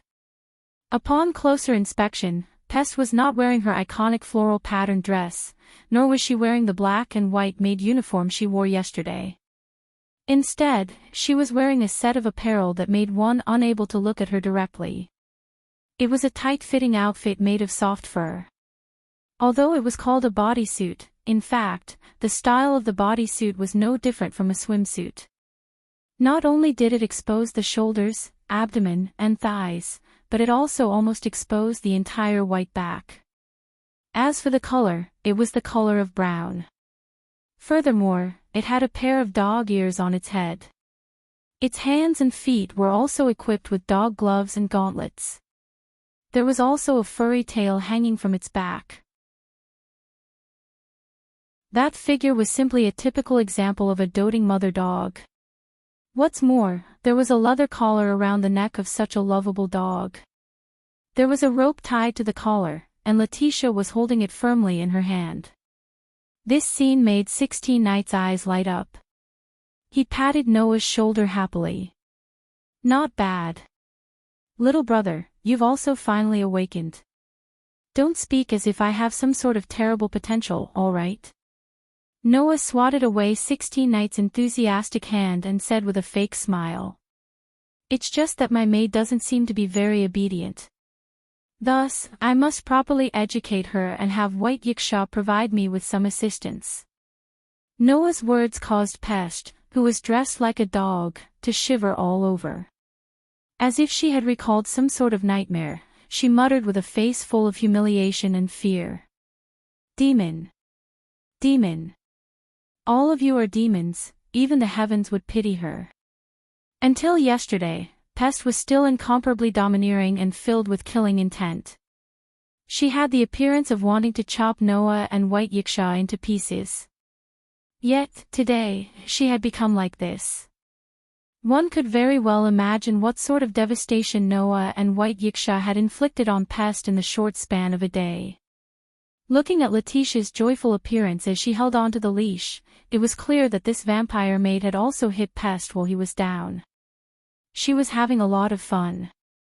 Although the pitiful Pest appeared to be extremely cruel and calm, and was still a former demon king, in reality, before she became an undead, this girl was merely a 12-year-old child. Noah, White Yiksha, and Letitia did not have the slightest bit of guilt when they ravaged the flowers of their motherland. Ren could not bear to look straight at them. As for Jiu Fei Niao and Hiroi Buyao, they looked at each other. As if they had made some sort of decision, they nodded heavily. I didn't expect that a dog's outfit could be so cute. The South District's Harvest Festival seems to be going on for nearly a month. I wonder if I can buy a rabbit girl outfit during the festival. At this moment, a chill ran down Black Rabbit's spine, causing this rabbit to almost jump up and speak with a panicked expression. Who do you two plan to buy the rabbit girl outfit for? Jiu Fei Niao and Hiroi Buyao looked at Black Rabbit at the same time. They did not say anything and only gave Black Rabbit an incomparably brilliant smile. This smile caused Black Rabbit to finally be unable to hold back and cry out noisily. You! What do you plan to do? This group of idiot adults. Good. 16 Nights clapped his hands and looked at Jiu Fei Niao and Hiroi Buyao with a serious expression. Let me participate as well. Welcome, welcome. Jiu Fei Niao and Hiroi Buyao nodded enthusiastically. Stop right there. You big idiot adults. Black Rabbit could not bear it anymore and took out a paper fan used to ridicule, randomly fanning the three problem children. The three problem children dodged Black Rabbit's paper fan attack while laughing loudly. It was as if they were deliberately teasing Black Rabbit as they ran into the distance. Black Rabbit was so angry that he trembled and shouted as he chased after them. "Wait! Wait for me!" Ren was dumbstruck as he looked at his four companions who were running further and further away. When he finally reacted, he ran forward in a panic. He still remembered that during the last fire dragon birth ceremony, Ren was abandoned by the crowd halfway through the ceremony. This time, Ren did not want to be left behind again. At that moment, Ren hurriedly chased after him while turning his head and shouting at Noah. "Then, Mr. Noah, we'll be leaving now." After saying that, the group of people ran away without leaving a trace. Seeing this, Noah smiled helplessly.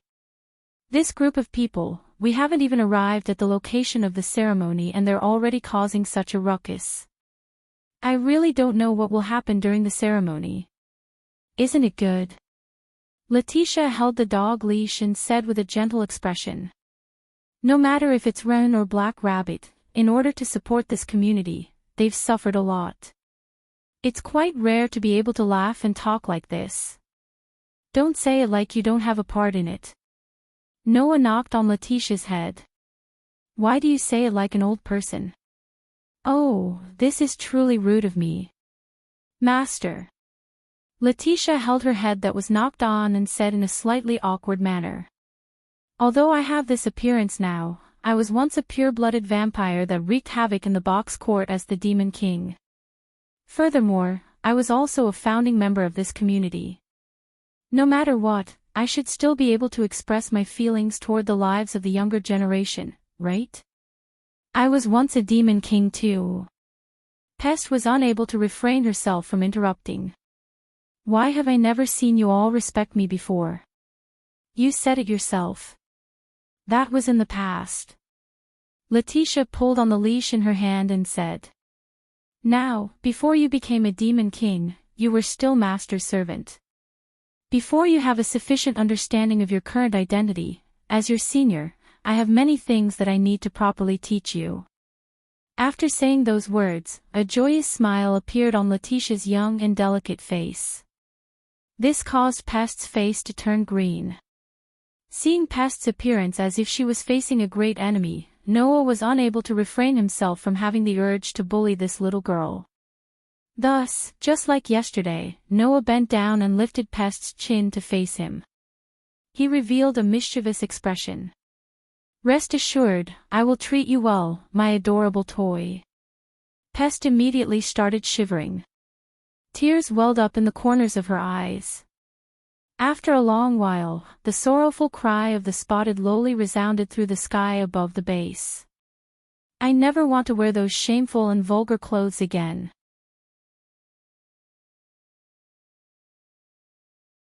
Chapter 1348.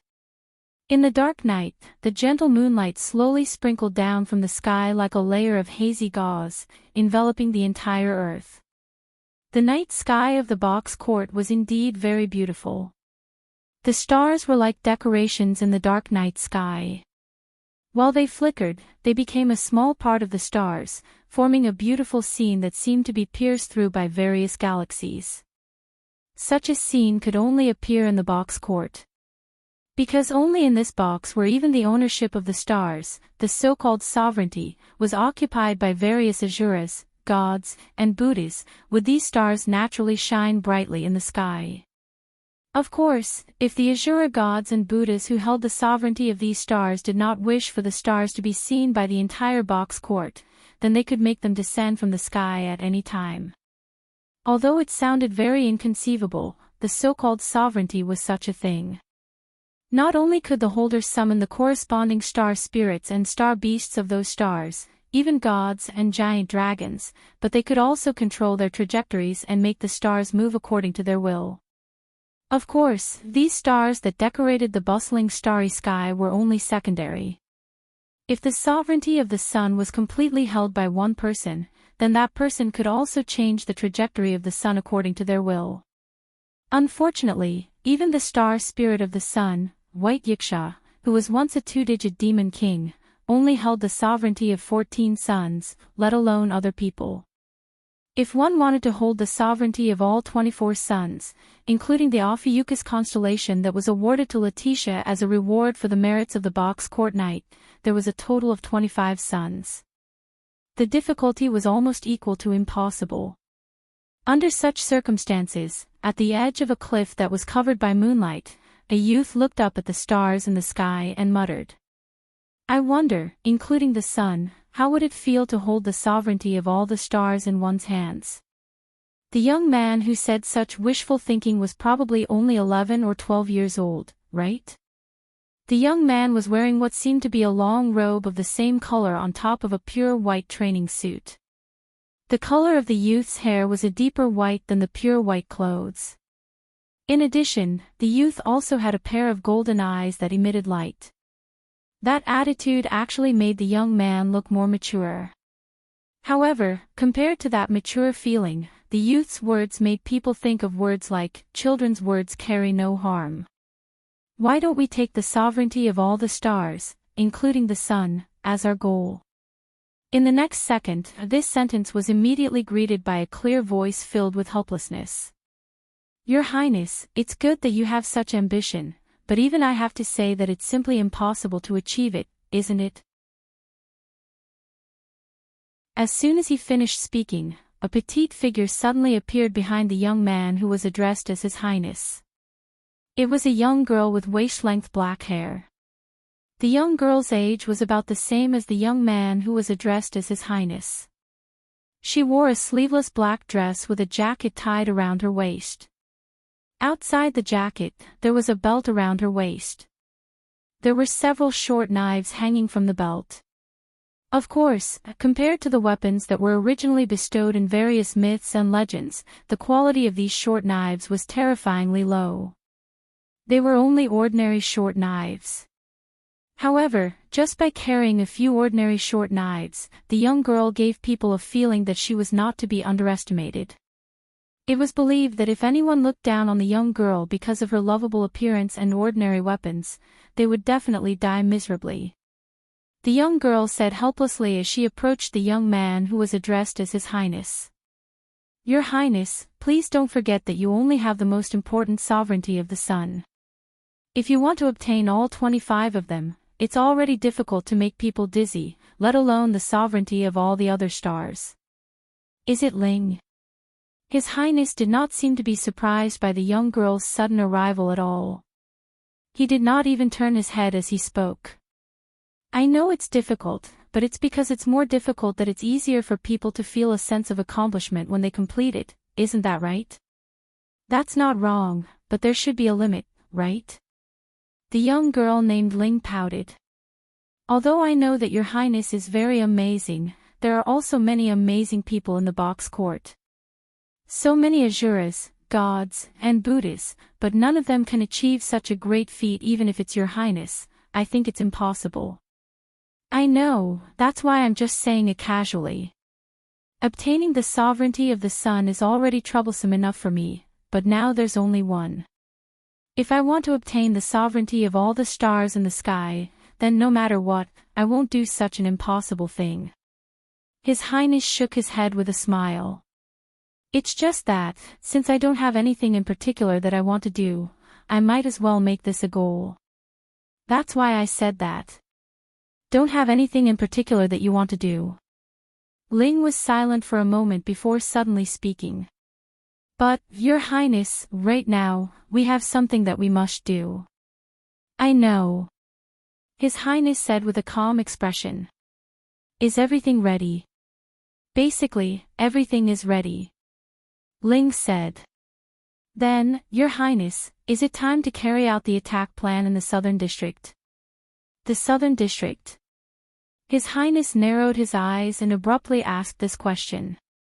"This time, we should be preparing to attack the Eastern, Southern, and Northern districts at the same time, right?" "Why don't you just let me attack the Eastern District?" "No, Your Highness," Ling reminded. "You are a very important leader for us, and there is a very terrifying existence in the Eastern District. If you go against her, even your highness can't say that you won't be in danger, right? That's right, the Demon King of White Night is indeed a very terrifying existence, even I can't compete with her. His Highness calmly accepted. But, it's because I know it's very difficult that I want to challenge it. Your Highness, please don't be silly. Ling puffed up her cheeks. Undoubtedly, she just escaped from the Eastern District last time. Hearing this, His Highness slightly narrowed his eyes. I heard that No Name also went to the Southern District's Harvest Festival, right? Yes, and he has already set off. Ling seemed to have seen through what His Highness really wanted to ask and directly answered. As for that little brother, he seems to have chosen to stay in the base and didn't go to the Southern District. Stay in the base. His Highness immediately touched his chin. In other words, he is also in the Eastern District, right? That's right. Ling sighed. The White Night King is already dangerous enough, and now that little brother is also in the Eastern District is undoubtedly the most dangerous area. Fortunately, those monsters are assisting the attack. Speaking of this, Ling's pretty face, which had always appeared very innocent, actually showed a trace of fear. With the attack of those monsters, even if the White Night King can protect himself, he can't protect the entire Eastern District, right? His Highness' expression suddenly became a little solemn, and he muttered. Then, what about that person? That little brother? Ling asked with some confusion. Your Highness, why do you look like you care about that little brother? I don't understand myself. His Highness closed his eyes. It's just that I feel that that person has something that I don't have. Something that your Highness doesn't have. Ling asked curiously. What is it? His Highness didn't speak, but asked this question. Since we can't go to the Eastern District, can we lure that person out of the Eastern District? Lure out the Eastern District? Ling suddenly frowned, and then she thought of something and smiled sweetly. No, there's no need to lure that little brother out, he will come out on his own. Come out on his own. His Highness was stunned. Your Highness, Ling said. Let's not go to the Southern District, let's go to the Northern District.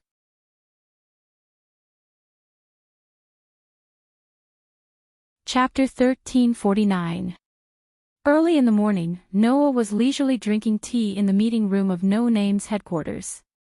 Pest, who was wearing a blue and white maid uniform, had an emotionless expression on her face as she mechanically placed the black tea on the tray in her hand before Noah. Master, please have some tea. After 2 days of flirting, teaching, Pest finally submitted to Noah in a sullen manner. She obediently addressed Noah as her master and was entrusted by Letitia to serve Noah. If one were to say that she was unwilling, then that was not the case at all. Although she still held on to her pride as a former Demon King, Pest was not someone who was unable to accept the fact that she had to serve someone else. After all, before she was infected by the Black Death and died from the corrosion of the Black Death, Pest was merely an ordinary child. No, it would be more accurate to say that the term ordinary child was not quite right for Pest to be used on her. That was because Pest did not lead a very good life when she was alive. Because of that, Pest did not have any objections toward the matter of work. Otherwise, Pest would likely have to stubbornly resist for another 1 or 2 days. Because of that, Pest did not feel any reluctance toward the matter of who she was supposed to serve tea for. If there was anything that she was unwilling about, it would be the fact that the person who was supposed to enjoy the tea Pest had brewed for the first time was Noah. Of course, Pest would definitely not mention this matter to anyone. Otherwise, the miserable experience from 2 days ago and yesterday would definitely befall Pest again. When she recalled the terrifying experience of being repeatedly put on all kinds of unsightly clothes like an irresistible rag doll and being groped all over by a pervert like White Yiksha, Pest's expression became incomparably stiff. Noah didn't notice this, or rather, he noticed it but didn't say anything. He nodded his head indifferently. As he looked out the window, he reached out his hand and picked up the teacup. However, he didn't drink it. He just looked outside absent-mindedly. No one knew what he was thinking. Letitia, who was standing behind Noah with Pest on his left and right, tilted her head and asked, "Master, what are you thinking about?" Noah didn't answer immediately. Instead, he took a sip of black tea. After pondering for a while, he spat out some uncertain words. "Do you guys feel that the atmosphere around you seems to be a bit off recently?" "Atmosphere?" Letitia was a little startled. "Atmosphere?" Pest also furrowed her brows. The two girls, who had once been demon kings and had struck fear into the hearts of all the residents in the courtyard, couldn't help but look at each other. Then, Letitia confirmed it. "Master, we don't quite understand what you mean," Letitia said softly. "What exactly is wrong? Can you be specific?" Noah's brows furrowed tightly. After hesitating for a while, he sighed and said directly, "For example, do you guys feel that something big might be happening soon?" "Something big?" Letitia and Pest were both startled. However, this was the reason why Noah had an indifferent look on his face. For some unknown reason, after Letitia, Pest, and Aster helped him get up in the morning, Noah felt a little uneasy. Yes. There was no reason for him to feel uneasy. This wasn't the first time Noah encountered such a situation. Every time something big was about to happen, Noah's sharp intuition would remind him like a sixth sense, causing Noah to feel uneasy. For example, during the battle on Celestial Wolf Island, before he encountered the black dragon recorded in Revelation, Noah also felt uneasy for no reason. Now, Noah had this feeling again. This caused Noah to be on guard. It couldn't be helped. As it turned out, Noah's intuition was indeed very sharp. This was especially true when something big was about to happen. It was like a warning, causing Noah's mind to be unable to calm down. Letitia and Pest, who didn't know about this, could only look at each other in dismay. "I say," Pest couldn't help but mock Letitia. "Could it be that you're being overly sensitive?" Seeing Pest's impudent appearance, Letitia immediately cast a sharp gaze at her. This caused Pest's expression to stiffen again. She tightly shut her mouth. If one were to say who Pest was most afraid of, then it would undoubtedly be Letitia. That was because only by establishing a subordinate contract with Pest would Noah, as Pest's master, be able to make Pest unable to resist. Noah would be able to toy with her like a toy. Every time Noah wanted to properly dampen Pest's spirit, it would always be Letitia who carried out his orders. Thus, in the past 2 days, Pest had been tormented by Letitia quite a bit. She was even afraid of being tormented by Letitia. In terms of strength, Pest was, without a doubt, in the lead. Furthermore, she was more than a step ahead. After being modified and condensed by Thousand Eyes, Hamel's magic book that took the form of a ring did not change its effect on Pest. However, its form had changed. Before this, if Pest wanted to transform into the Black Death Spot Reaper and become a god, she would have to activate the power of Hamel's magic book. However, after being modified and condensed by Thousand Eyes, Hamel's magic book was no longer activated by Pest. Instead, it would be worn by Noah, Pest's master. In other words, when Noah wore the ring, Hamel's magic book would activate and allow Pest to transform into a god. On the other hand, once Noah removed the ring, not only would Pest be unable to maintain her physical body, she would also return to the ring. The effect of Hamel's magic book would also disappear. Pest would return to her original form and become a pure, undead spirit. Thus, unless Noah abandoned the subordinate contract between him and Pest, Pest would have to become even stronger than Noah in order to resist Noah. Otherwise, she would not be able to resist Noah no matter what. However, in a situation where she did not resist Noah, Pest would be able to maintain her god form at all times and unleash the might of a 5-digit peak demon king. Letitia was once a ruler with full authority. She was granted sovereignty over the sun of Ophiuchus constellation and a 4-digit status. Without a doubt, she was stronger than Pest. Unfortunately, Letitia had already lost her divinity and her strength was less than 10%. Even her gift was incomplete. Right now, her strength was probably only at the 5-digit level. She was definitely not a match for Pest. However, in terms of status, Letitia was undoubtedly higher than Pest. There was no other reason. Letitia was simply more favored than Pest. She was favored by her master, Noah. If she resisted Letitia, Noah would definitely make an appearance for Letitia. At that time, Pest would be in trouble. As expected, if she wanted to suppress this pure-blooded vampire, she would have to fight for her master's favor. Although she was unwilling to admit it, this was the truth. No, that's not the only way. Although I've formed a subordinate contract with my master, with that fellow, he doesn't have the grace of absolute control over his servants. As long as I become stronger than him, then I'll be able to resist. However, it was only later that Pest realized how naive that thought of hers was. Right at this moment, a strange phenomenon occurred. Roar! Roar! Roar! Roar! An earth-shattering roar suddenly resounded through the entire sky, causing the ground to tremble slightly. The sudden strange phenomenon and sound caused both Letitia and Pest to be greatly alarmed. They cried out in alarm. What? What happened? What? What happened? Ignoring Letitia and Pest's astonishment, Noah's expression immediately sunk. As expected, Noah's premonition had come true once again. Noah stood up abruptly. Without even turning his head around, he gave the order. You two, go gather all the children in the base and send them to the underground sanctuary. Yes. Understood. Letitia and Pest replied at the same time. Then, they left. As for Noah, he looked at the sky outside the window.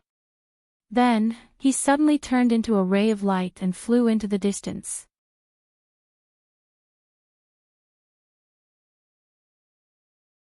Chapter 1350. When Noah, who had transformed into a stream of light and shot towards the sky, arrived at the sky above the outer gate of 2105380, the scene that appeared in front of him made Noah somewhat surprised. Roar, roar, roar, roar, roar. Fierce roars still resounded throughout the entire sky. And the ones who roared like that were the aberrations. They had bodies like white snakes and limbs like lizards. Their heads were the kind that looked like they had been longing for food for a long time, dripping saliva, and had a ferocious appearance like a dragon or tiger. Furthermore, almost every xenomorph had 2 of these heads. Two-headed dragon. If he had to use a word to describe it, this was the only word Noah could think of. This 2-headed xenomorph was like a swarm of ants as it swarmed over from one end of the horizon. At the same time, it let out a series of earth-shattering roars, causing the ground to tremble and the atmosphere to become chaotic. Even space itself seemed to be slightly distorted. It was extremely terrifying.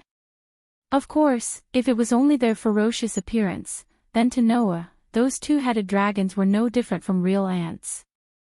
Not to mention a threat, they were simply decorations. However, the terrifying aura carried by the 2-headed dragons told Noah that the 2-headed dragons were extremely powerful. It was definitely not just their ferocious appearance. Based on initial estimates, each of those 2-headed dragons had at least 5 digits worth of strength. Furthermore, Noah even sensed an aura that was not at all inferior to that of Arkle, who was under Lu's control, and Pest, who had transformed into a deity, from the group of twin-headed dragons swarming over like ants. Such a group of 2-headed dragons was as dense as ants as they swarmed in the direction of the outer gate of 2105380. This scene made Noah's expression sink bit by bit. Even Noah was like this, let alone White Yiksha, who was the ruler of the East District. Damn it! Without any warning, White Yiksha's figure suddenly flashed beside Noah. Looking at the two-headed dragon swarming over from the end of the horizon, a shocked and angry expression appeared on his face. Why would all the clones of the absolute evil demon king appear here? Absolute evil. Noah's body trembled as he looked at White Yiksha in astonishment. You're saying that those two-headed dragons are split bodies of absolute evil? The fire worship sex demonic dragon, Azidakaha. Az-Dakar. It was the demonic dragon recorded in the ancient Persian Empire, which was known as the Sect of Fire. This demonic dragon was called absolute evil by the people in the box court. This was because it was a trial that existed to destroy the human race. Humanity's final trial. Noah softly muttered.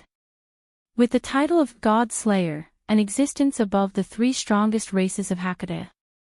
That was right. The demon dragon, who was known as the final trial of humans, was the evil god of the fire worship sect, who was above the three strongest clans in the box court and existed only to destroy humans. They could not be defeated by existences other than humans. The gods that were killed by it would have their souls and existence completely erased. Doing evil for the sake of doing evil. Only killing for the sake of killing.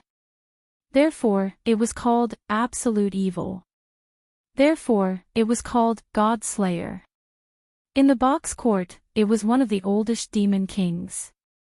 It did not need to abuse its authority to fall. It was born as a demon king. It was one of the most terrifying, vile, and ferocious demon kings in the three digits. Because the blood that flowed out of its wounds had the property of constantly producing clones, and it had an extremely strong immortality, it was sealed 200 years ago. It was said that in the battle against this three-headed dragon 200 years ago, many communities at the top of the box court paid a great price before they finally succeeded in sealing it. It was also in that battle that a large amount of blood flowed out of the three-headed dragon's body and turned into a group of split bodies, which were two-headed dragons. They were scattered throughout the box court and continued to cause great and small harm to the box court. And among these two-headed dragons, the first generation of two-headed dragons that were born directly from the blood that flowed out of absolute evil, had the power of a god. In other words, the oldest demon king in the three digits was a terrifying existence that could form a group of gods by itself. Now, the blood left behind by that terrifying existence when it was sealed 200 years ago appeared in the most direct form in front of Noah's eyes. Damn it! Damn it! Damn it! White Yiksha shouted angrily and anxiously. His entire body shook with a terrifying aura that made the space wail. Although I don't know why the clones of absolute evil would appear here collectively, we must not let that group of evil dragons rush into the outer gate. Otherwise, I'm afraid the Eastern District will be covered in blood. White Yiksha, who was anxious, was about to rush down when he sensed a strange feeling. He suddenly raised his head, his pupils constricted, and shouted at White Yiksha. White Yiksha! Look up! Hearing this, White Yiksha raised his head almost reflexively and looked up. Then, his pupils constricted. He saw that high up in the sky, a pitch-black rain was gently falling. That light rain was actually a contract document. A pitch-black contract document. Demon King. White Yiksha's expression turned extremely ugly. So that's how it is. Where did the Demon King control the clones of absolute evil, and lure the two-headed dragon army to attack the Eastern District? Not to mention White Yiksha, even Noah's heart sank fiercely. If that was really the case, then it would be terrible. After all, in the Eastern District, not only were there innocent and powerless citizens, there were also more than 130 children in no name. If the Demon King and the two-headed dragon group really attacked the Eastern District, then it would really be over. At the same time, the residents of the Eastern District who had noticed the two-headed dragon swarming over from the horizon and the pitch-black contract document falling from the sky also fell into a state of panic. Their faces were filled with terror as they screamed and fled in all directions. The screams of the adults resounded through the sky. The cries of the children reverberated back and forth. For a time, the streets below fell into a state of extreme panic, causing the residents to cry and scream as they fled in all directions. Master! Letitia and Pest flew over from afar and landed beside Noah. Looking at the two-headed dragons rushing over from the horizon, the pretty faces of the two girls turned deathly pale in an instant. Az Dakaha's clones. Letitia's body trembled slightly. Why did they appear here? Are you kidding? Pest also had a look of disbelief. In the box court, can those fellows not even put on a chain and let them do whatever they want? Damn it. White Yiksha became extremely anxious. What should we do? What should we do? Even if it was a top-notch existence in the box court, in the face of absolute numbers, it would not be able to protect everyone in the Eastern District from the two-headed dragon group that blotted out the sky and covered the earth, right? This fact made White Yiksha unable to help but feel anxious. Seeing White Yiksha, who was always full of confidence, lose his self-control, Noah knew that the most ancient demon king with the titles of Absolute Evil and God Slayer had left a deep impression on the star spirit of the sun. This made Noah calm down instead, and he pressed down on White Yiksha's shoulder. Now is not the time to hesitate. Quickly use the name of the ruler of the level to gather the community in the Eastern District and prepare to join forces to resist the two-headed dragon group. Also, have 1,000 eyes, evacuate the people. No. It's too late. White Yiksha shook his head. Before we can gather and evacuate the people, the two-headed dragon group will attack the residential area. Do as I say. Noah said in an unquestionable tone. Immediately after, he looked at the two-headed dragon group that was surging over. Before that, I will block that group of monsters. You? White Yiksha was stunned. Master. Letitia and Pest were also stunned on the spot. Under such circumstances, Noah suddenly took a step forward. Boom! The next moment, a monstrous golden wave rose from Noah's body and turned into rolling waves that spread in all directions.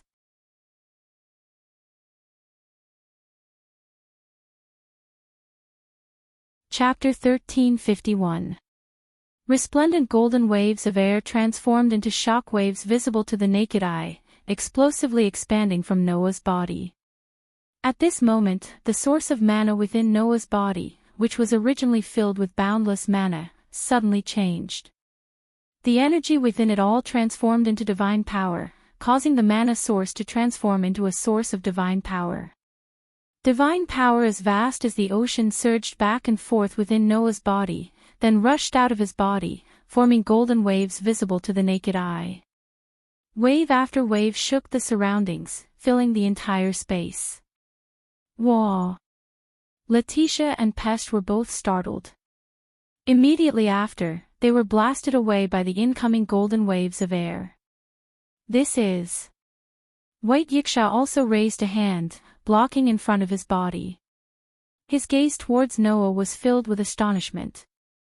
Under such circumstances, Noah's pitch-black eyes suddenly flashed as he looked at the group of twin-headed dragons surging over from the other side of the horizon with his back to White Yiksha. Thou hast violated the contract, bringing evil to the world. The sacred words transformed into sound waves, slowly spreading out. The Lord says, sinners must be punished. Their backs will be shattered, their bones, tendons, hair, and brains dug out. Their blood and mud will be trampled upon. If I am one whose sharp teeth cannot approach, then I will obey the Lord's words and give the one who violated the contract a hammer of destruction. In Noah's heart, on the outline of the stone plate that represented authority, one of the 10 diagrams suddenly lit up. It was a diagram depicting a group of ferocious beasts. one of the authority of Noah's 10 incarnations, the beast horde incarnation, instantly blossomed with a bright radiance. Wang. Immediately, the golden waves of air that filled the entire horizon violently surged, condensing into various forms. The beast horde incarnation's ability was to use pure mana and divine power to create all kinds of tamed beasts.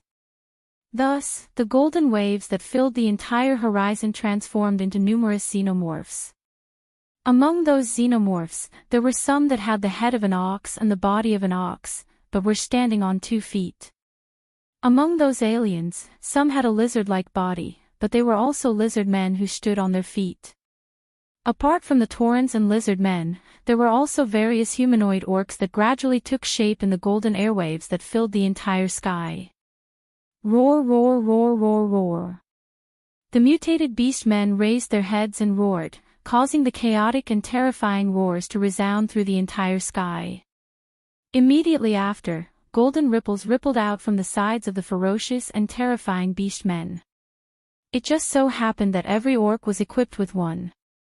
Inside, a variety of luxurious treasures such as sabers, swords, spears, halberds, and so on slowly appeared and gathered in the space.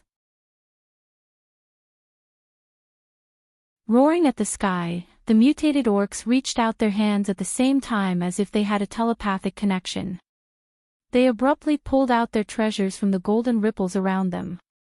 Thus, one after another, the orcs appeared in the skies, each wielding a divine artifact bestowed upon them.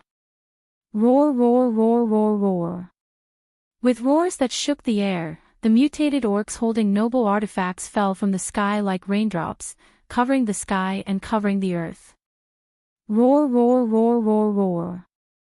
The 2-headed dragon pack that was surging over from the other end of the horizon finally noticed the mutated orcs that were descending from the sky. Their scarlet eyes flashed with a ruthless bloody light.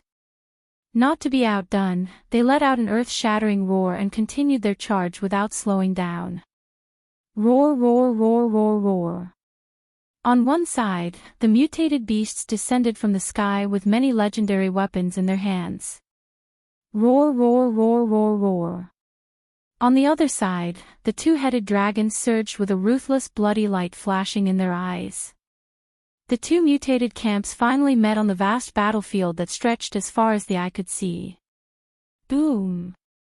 At that moment, it was as if 2 monstrous waves collided at the same time, causing a loud boom that shook the heavens and the earth. The mutated beasts, who were wielding many legendary-grade weapons, suddenly met with the 2-headed dragons, whose eyes were flashing with blood-red light. An intense conflict broke out. The 2-headed dragons were all clones that were split from the 3-headed demon dragon of the fire worship sect. It was said that each of the clones born from the blood of the oldest demon king, which numbered in the hundreds, had the power of a deity.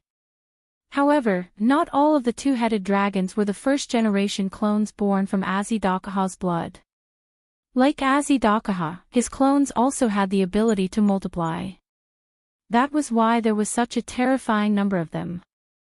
Only the first generation of avatars that were born directly from Azidakaha's blood had the power of a deity. As for the second-generation clones that were split from the first-generation clones, and even the third-generation clones that were split from the second-generation clones, their power would decrease by 1 level according to the increase in generation. Therefore, among the densely packed twin-headed dragons, only the first generation of twin-headed dragons had deity-level power, while the rest only had around the 5-digit levels of the bottom level. Facing such a group of twin-headed dragons, the alien beastmen fearlessly charged forward with earth-shaking roars, continuously waving the weapons in their hands at the twin-headed dragons biting at them. Poochie poochie poochie poochie poochie poochie. The legendary weapons easily penetrated the bodies of the 2-headed dragons. Blood splashed all over the sky, and the ferocious 2-headed dragons fell one after another. However, before they fell, the blood that splashed out from the pierced bodies of the 2-headed dragon stopped in midair and suddenly transformed into smaller 2-headed dragons that continued to roar and pounce in the direction of the mutated beastmen wielding legendary-grade weapons. That was the terrifying part of the two-headed dragons. Even if they died, the blood that splashed from their bodies would still turn into clones that would continue to fight.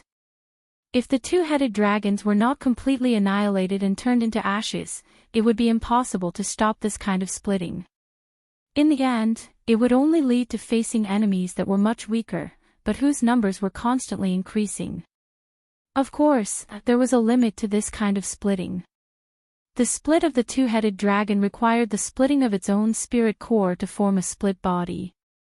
In other words, every split would be accompanied by a decrease in the spirit lattice. When the spirit could no longer support the splitting, then no matter how much blood there was, it would not be able to form clones. Under such circumstances, the mutated orcs wielding legendary-grade weapons roared in excitement and madness as they bravely charged into the two-headed dragon horde, fighting with all their might. Facing the extremely valiant mutated orcs, facing the legendary weapons, the two-headed dragons could only rely on numbers to win, and began to attack in batches. Sometimes, 3 or 4 two-headed dragons would pounce on one mutated orc. Sometimes, 10 or 20 two-headed dragons would attack one mutated orc together. Relying on the absolute human wave tactic, the two-headed dragon horde gradually surrounded the mutated orcs and attacked them with all their might. Under such an attack, there would always be mutated orcs that were unable to hold on. Poochie. Accompanied by the sound of tearing, the first mutated orc that was bitten by the two-headed dragons finally appeared, half of its body torn apart by the sharp fangs. However, the mutated orc that had its body torn apart let out a berserk roar, abandoned the treasures in its hands, and madly pounced on the two-headed dragons. A magnificent white light suddenly rose from the mutated orc's body, and instantly covered the two-headed dragons. Pang!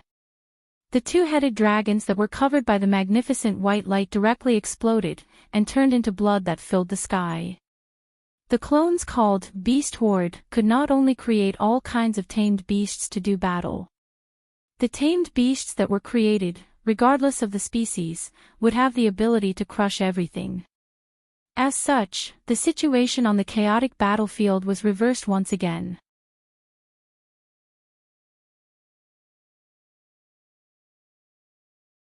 Chapter 1352. High up in the sky, Noah's eyes were tightly closed. His entire body was surging with a vast amount of divine power, causing the golden waves to continuously reverberate throughout the entire sky. At this moment, Noah was wholeheartedly focused on controlling the beast horde, allowing the orcs to bravely kill the enemies within the densely packed group of twin-headed dragons. Without Noah's control, the tamed beasts created through the beast horde would only be able to carry out simple attacks. In that case, even if they had weapons equivalent to godhood, they would only be able to increase their killing power by a bit. It would not be of any help at all. Only with Noah's wholehearted control could the orcs with noble artifacts in their hands be able to kill without restraint. Only when facing the twin-headed dragons outside of the first generation could these orcs use the sharpness of their noble artifacts to fight 1 against 10, or even 1 against 100. In terms of numbers, the orcs were at an overwhelming disadvantage.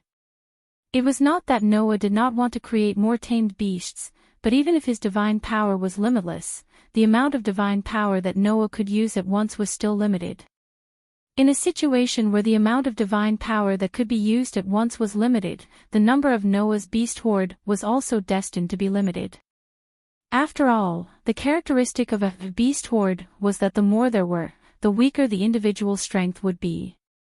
If only one tamed beast was created, then that tamed beast's strength would definitely reach the peak of 4 digits, comparable to most of the Asuras, gods, and Buddhas of the 3 strongest races. However, if the number of tamed beasts increased, then just like how the twin-headed dragons needed to split their spiritual cores to form a split body, the power of the tamed beasts that were created would also be dispersed as the number of tamed beasts increased. Currently, Noah relied on the beast horde to create over 1,000 orcs. This number, compared to the twin-headed dragons that were densely packed with tens of thousands or even hundreds of thousands of them, was naturally at an overwhelming disadvantage. However, with such a large number of orcs, every single one of them would have top-notch power in the 5 digits. They would be able to fight against the first-generation two-headed dragon at the level of a deity. In addition to the precious artifacts that only existed in various myths and legends, which were equivalent to the bestowed weapons of the divinity level, the orcs could even kill the first-generation two-headed dragon by themselves. Even if they couldn't kill them, the beastman's ability to shatter everything would pull them along and vanish from the battlefield.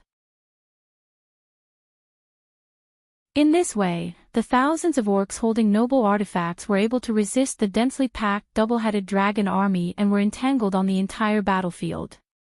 For a moment, the light of blades and shadows of swords flashed and blood splattered everywhere.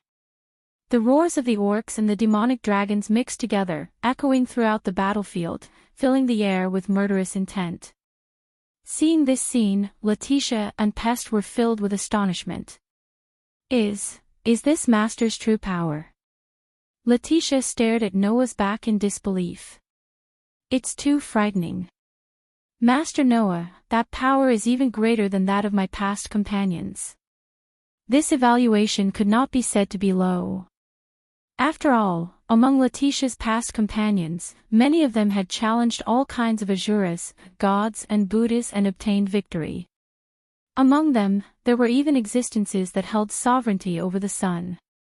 By relying on those companions, the predecessor of the community known as No Name became the greatest power in the Eastern District. Thus, if Letitia's evaluation were to be known by her acquaintances, they would definitely be shocked.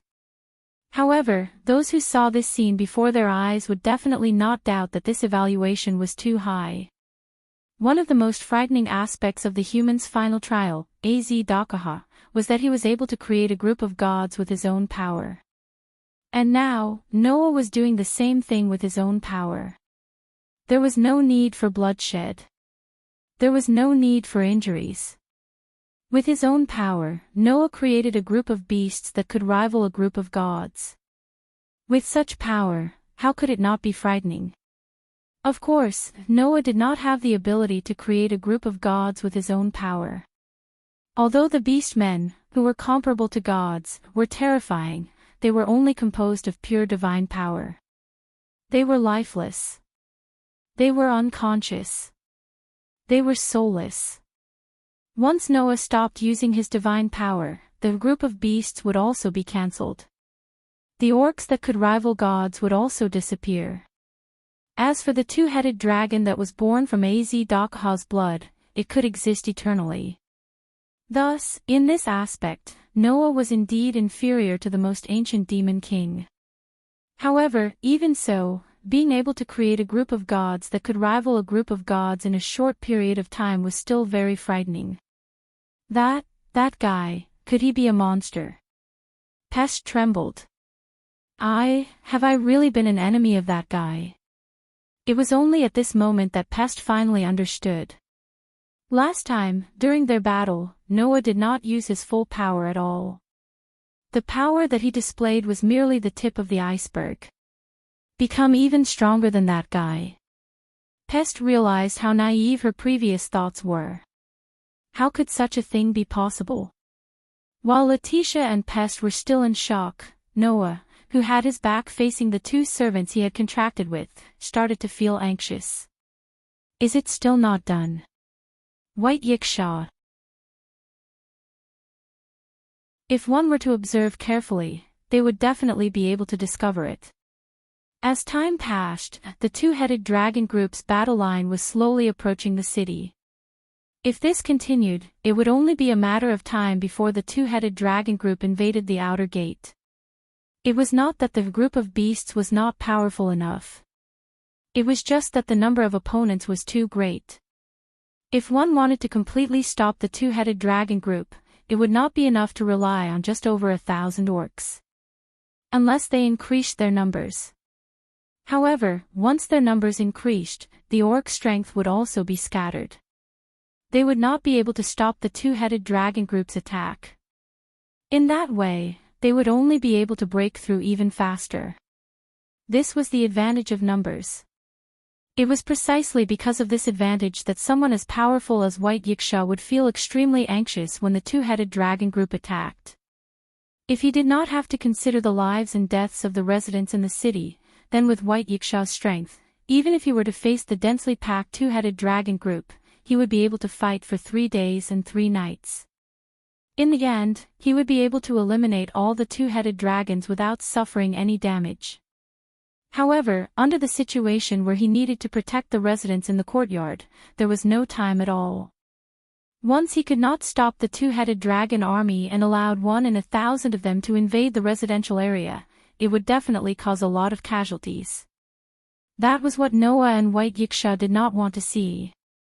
If he did not have to consider the advancement of the enemy army's battle line, Noah would have long used a large-scale destruction clone or a relic to annihilate the two-headed dragon group.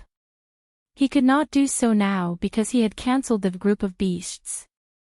If he used a large-scale destruction clone or a relic, then no matter how many two-headed dragons were annihilated, in the end, there would definitely be fish that escaped the net and break into the city to start a massacre. The number of enemies was simply too great. In addition, they could multiply endlessly. If he did not prepare a certain number of people to fight, he would not be able to resist at all. Seeing that the two-headed dragon group was getting closer and closer to the outer gate, Noah clenched his teeth. There's no other way. The divine power that was surging in Noah's body began to surge crazily. In Noah's heart, on the outline of the stone plate that was connected to the 10 patterns, apart from the group of beasts, another pattern began to emit light. Just as Noah was about to use his true strength and use 2 clones at the same time, a gentle voice sounded. "You've worked hard, kid. Leave the rest to me." Hearing this voice, Noah's heart calmed down. The next moment, in the city, loud and clear shouts soared into the sky. "Oh, oh, oh, oh, oh." Troops holding high the community flag surged out of the city and charged in the direction of the two-headed dragon group. As for White Yiksha, in a flash, he appeared beside Noah. "You're finally here." Noah could not help but heave a sigh of relief. "If you came a little later, I would really have to use my trump card." "In other words, that's not your full strength, right?" White Yiksha narrowed his eyes and suddenly spoke. "That's great. Kid, hurry to the North District immediately."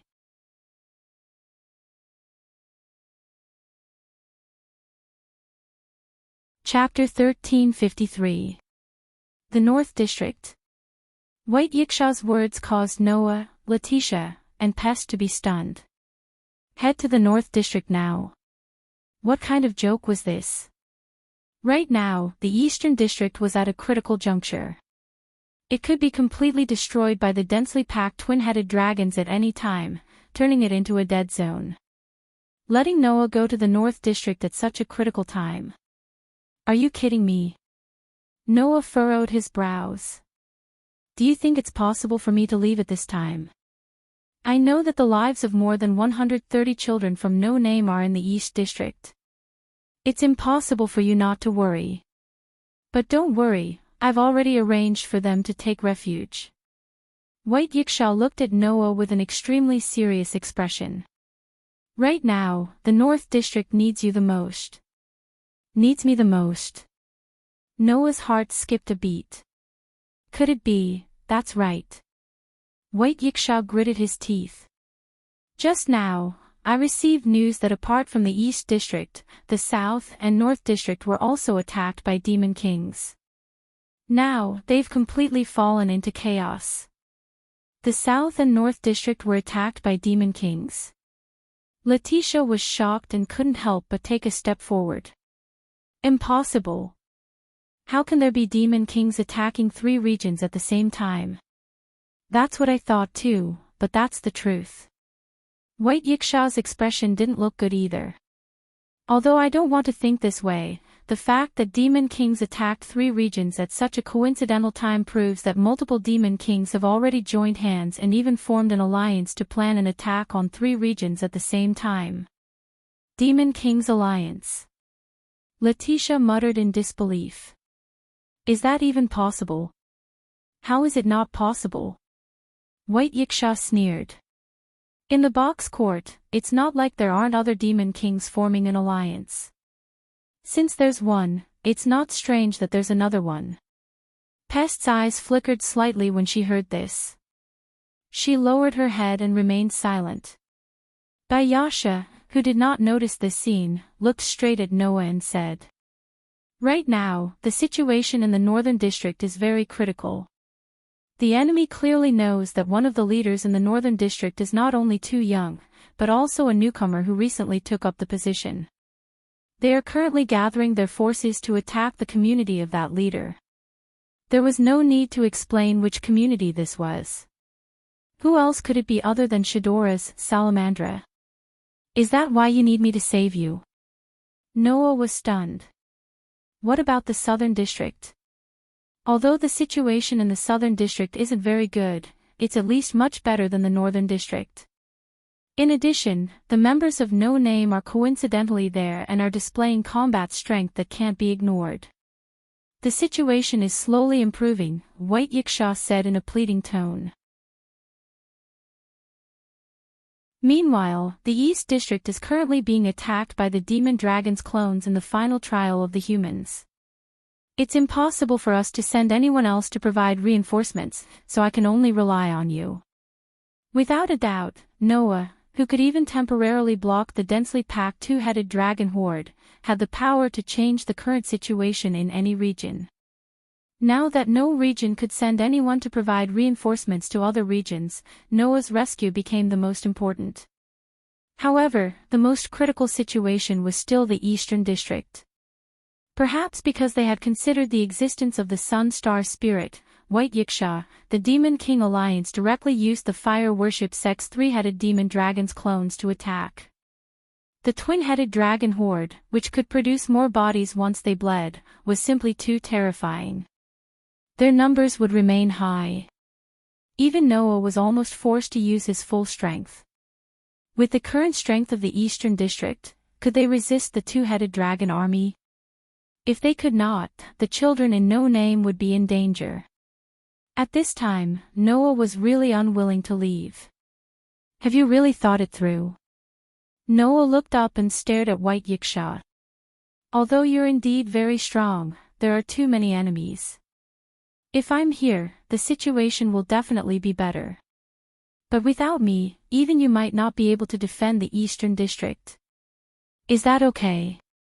Moreover, don't forget that other than the Fire Worship Sect's three-headed demon dragon's clones, the enemy's Demon King has yet to appear," Noah said word by word. "The enemy's Demon King has already used the organizer's authority to start the game. Do you have a way to deal with the Demon King and the Demon Dragon's clones at the same time to protect the entire Eastern District?" Hearing this, White Yiksha smiled. That smile caused the entire space to freeze. "Who do you think I am?"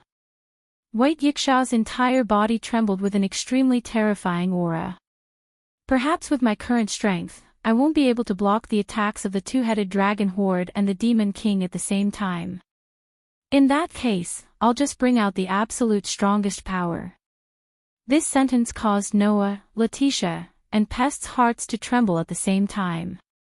As the former incarnation of the Heavenly Shaking Theory, even though White Yiksha's spiritual lattice had shrunk as the Heavenly Shaking Theory was gradually negated, he still possessed a powerful spiritual lattice that did not need to belong to any sect. However, White Yiksha had chosen to convert to Buddhism and obtain the Yiksha divinity. There were no benefits to such an action.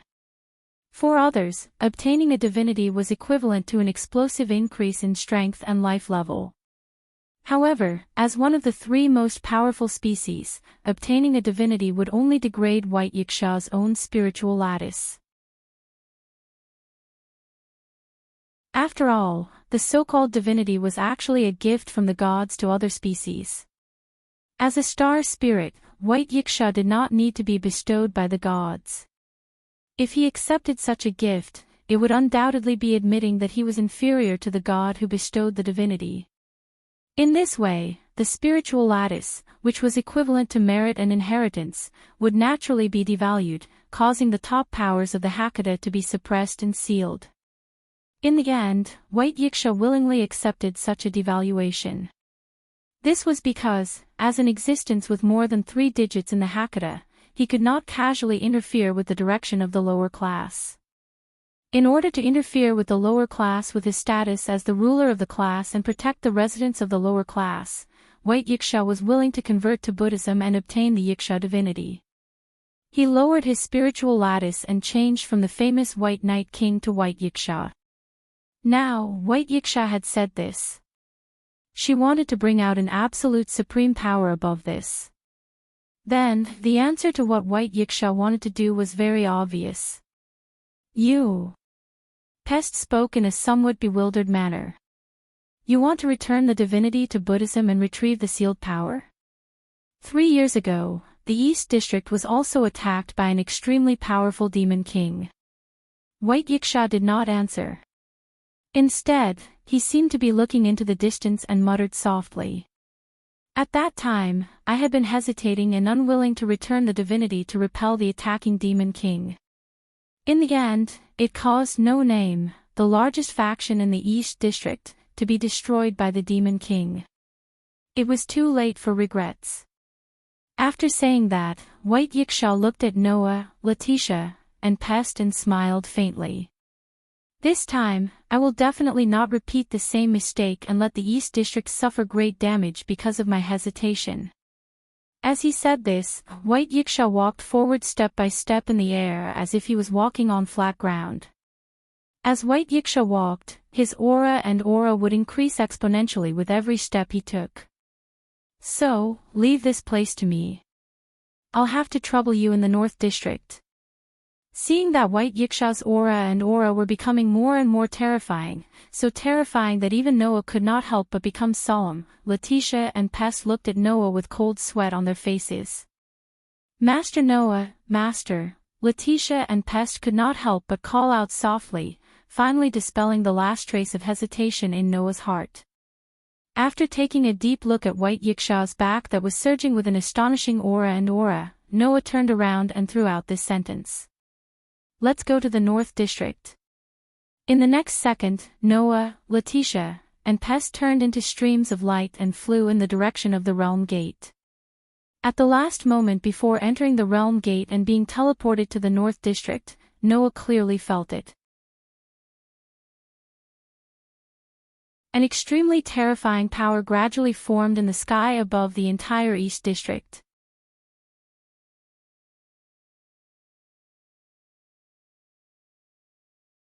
Chapter 1354. Box 54545 Outer Gate. Just like the outer sect serial numbers, this was a 5-digit level. In this 5-digit outer sect, there was a city. The name of the city was the City of Brilliant Flames. Just like the name of the city, one could see red and golden flames everywhere in this city. The flames were coming from 2 different parts. One was a huge chandelier hanging in the center of the city. One was the hot wind blowing out from the ironworks in the city. The former was a huge, warm chandelier with a diameter of more than 50 meters. In the Northern District, the climate was actually very harsh. Everyone relied on the gift of light and warmth to live in the extreme cold of the Northern District. Otherwise, ordinary humans would not be able to live here. In the capital of Brilliant Flames, it was that huge chandelier that brought warmth to the city and dyed the entire city into dusk. The latter was also a feature of the Northern District. Due to the harsh environment in the Northern District, the residents here valued the ability to produce their own products and ensure their eternal use. Therefore, in the cities of the Northern District, it was common to see ironworks that could produce and process all kinds of gifts used in daily life. The flames from these 2 characteristics illuminated the entire blazing flame capital with the color of dusk. The scene was quite beautiful. Unfortunately, in such a beautiful city, there was a conflict that could be described as a riot. This was because Blazing Flame City was the base of the 5-digit community, Salamandra. Caw, caw, caw, caw, caw. It was a group of deans who were as tall as birds. They were giants who held huge clubs and swords in their hands. They had the appearance of humans and wore masks on their faces. They looked like savages. If there was any difference between them and the savages, it would be that their bodies, which were taller than many buildings, gave off an astonishing sense of oppression. Amidst the tremors of the ground, they rushed in different directions. Bang! The buildings that were hit by the giant's club shattered like models. Gotcha! The ground that was stomped by the giant's foot cracked open without any suspense. Caw, caw, caw, caw, caw. A group of giants, numbering in the hundreds or even thousands, were rushing back and forth on the streets of the entire blazing flame capital.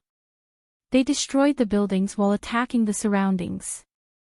Of course, destroying buildings was not the goal of the giants. What the giants really wanted to attack was not the buildings, but the flying dragons flying back and forth around them. Roar, roar, roar. The winged dragons, covered in scales, issued deafening roars as they flew back and forth around the giants, roaring at them again and again. Every time the wyverns roared at the giants, a scorching flame breath would shoot out of the wyverns' mouths and envelop the giants. The giants' skin, hair, and even clothes were scorched black, causing them to howl in pain. Unfortunately, such flames were not enough to cause much damage to the giants. Therefore, the giants completely ignored the continuous burning of their bodies and wildly waved the weapons in their hands around. Bang! A wyvern was unfortunately struck by a huge club. Blood flowed out of its body as it fell to the ground like a kite with a broken string. The same scene kept happening in every corner of Brilliant Flame City. Clearly, the giants were gaining the upper hand in the battle between the giants and the wyverns, and the situation was constantly expanding. The scene of the giants and the wyverns fighting each other made the entire blazing flame capital seem like a sci-fi movie that could only be seen on the screen. It was extremely shocking. Although there were some giants who were unable to hold on and were turned into flaming men by the flame breath of the wyverns, the casualties were relatively light compared to the wyverns. If this continued, it would only be a matter of time before the wyverns all fell under the attacks of the giants. At this moment, the gate of Brilliant Flame City flashed with light. The moment Noah, Letitia, and Pest's group appeared, the scene that appeared before their eyes caused the three of them to narrow their eyes simultaneously. Noah could almost instantly tell who had the upper hand in the battle between the giants and the wyverns. Because of that, Noah directly ordered Letitia and Pest to attack. "You two stay here and help the wyverns deal with the giants. I'll go to Salamandra's base to look for Shadora." In the world of the Black Bullet, Noah used his identity as the leader of the Cursed Child Guild that took in the entire Tokyo area to protect his children and companions from the decadent regime. In the world of the God Slayer, Noah used his identity as the king to visit many magic societies and ancient powers in Italy. In the underground tomb of Nasaric, Noah was treated as the highest ruler and ruler. He managed the entire Nasaric. Although he could not casually give out orders, it was natural for him to do so. There was not the slightest bit of unfamiliarity or inappropriateness. Therefore, as Noah's subordinates, Vampire and Grim Reaper subconsciously responded. Yes. After replying, Letitia unfurled her shadow-like wings. Pest also floated in the air in a somewhat vexed manner. The two of them turned into two rays of light and flew toward the battlefield in glorious Flame City.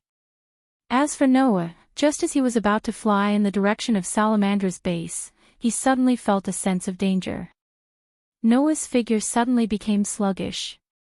Without any hesitation, he turned around and waved his LV towards one of the directions. Level 5, and all of his strength was at the ace stage of strength, and it was a full power attack. Whoosh! At the same time, a figure suddenly appeared in front of Noah, who had turned around abruptly, and punched out with a terrifying force. Dong! The collision between the fists caused a muffled sound that made people's hearts shrink. It was as if meteorites had collided with each other, setting off a violent shockwave that shook in all directions. Under this ferocious force, the ground directly exploded and caved in. Under this ferocious chi force, both parties who had punched out at the same time were fiercely shaken away. Like cannonballs, they rubbed against the air and scraped out a gully on the ground. They pulled apart a considerable distance before they came to a stop. After stabilizing his body, Noah slowly grasped his somewhat numb arm. He raised his head and looked forward. There, the young man who was also clenching his fist met Noah's gaze. The corner of his mouth rose, revealing a somewhat joyful smile.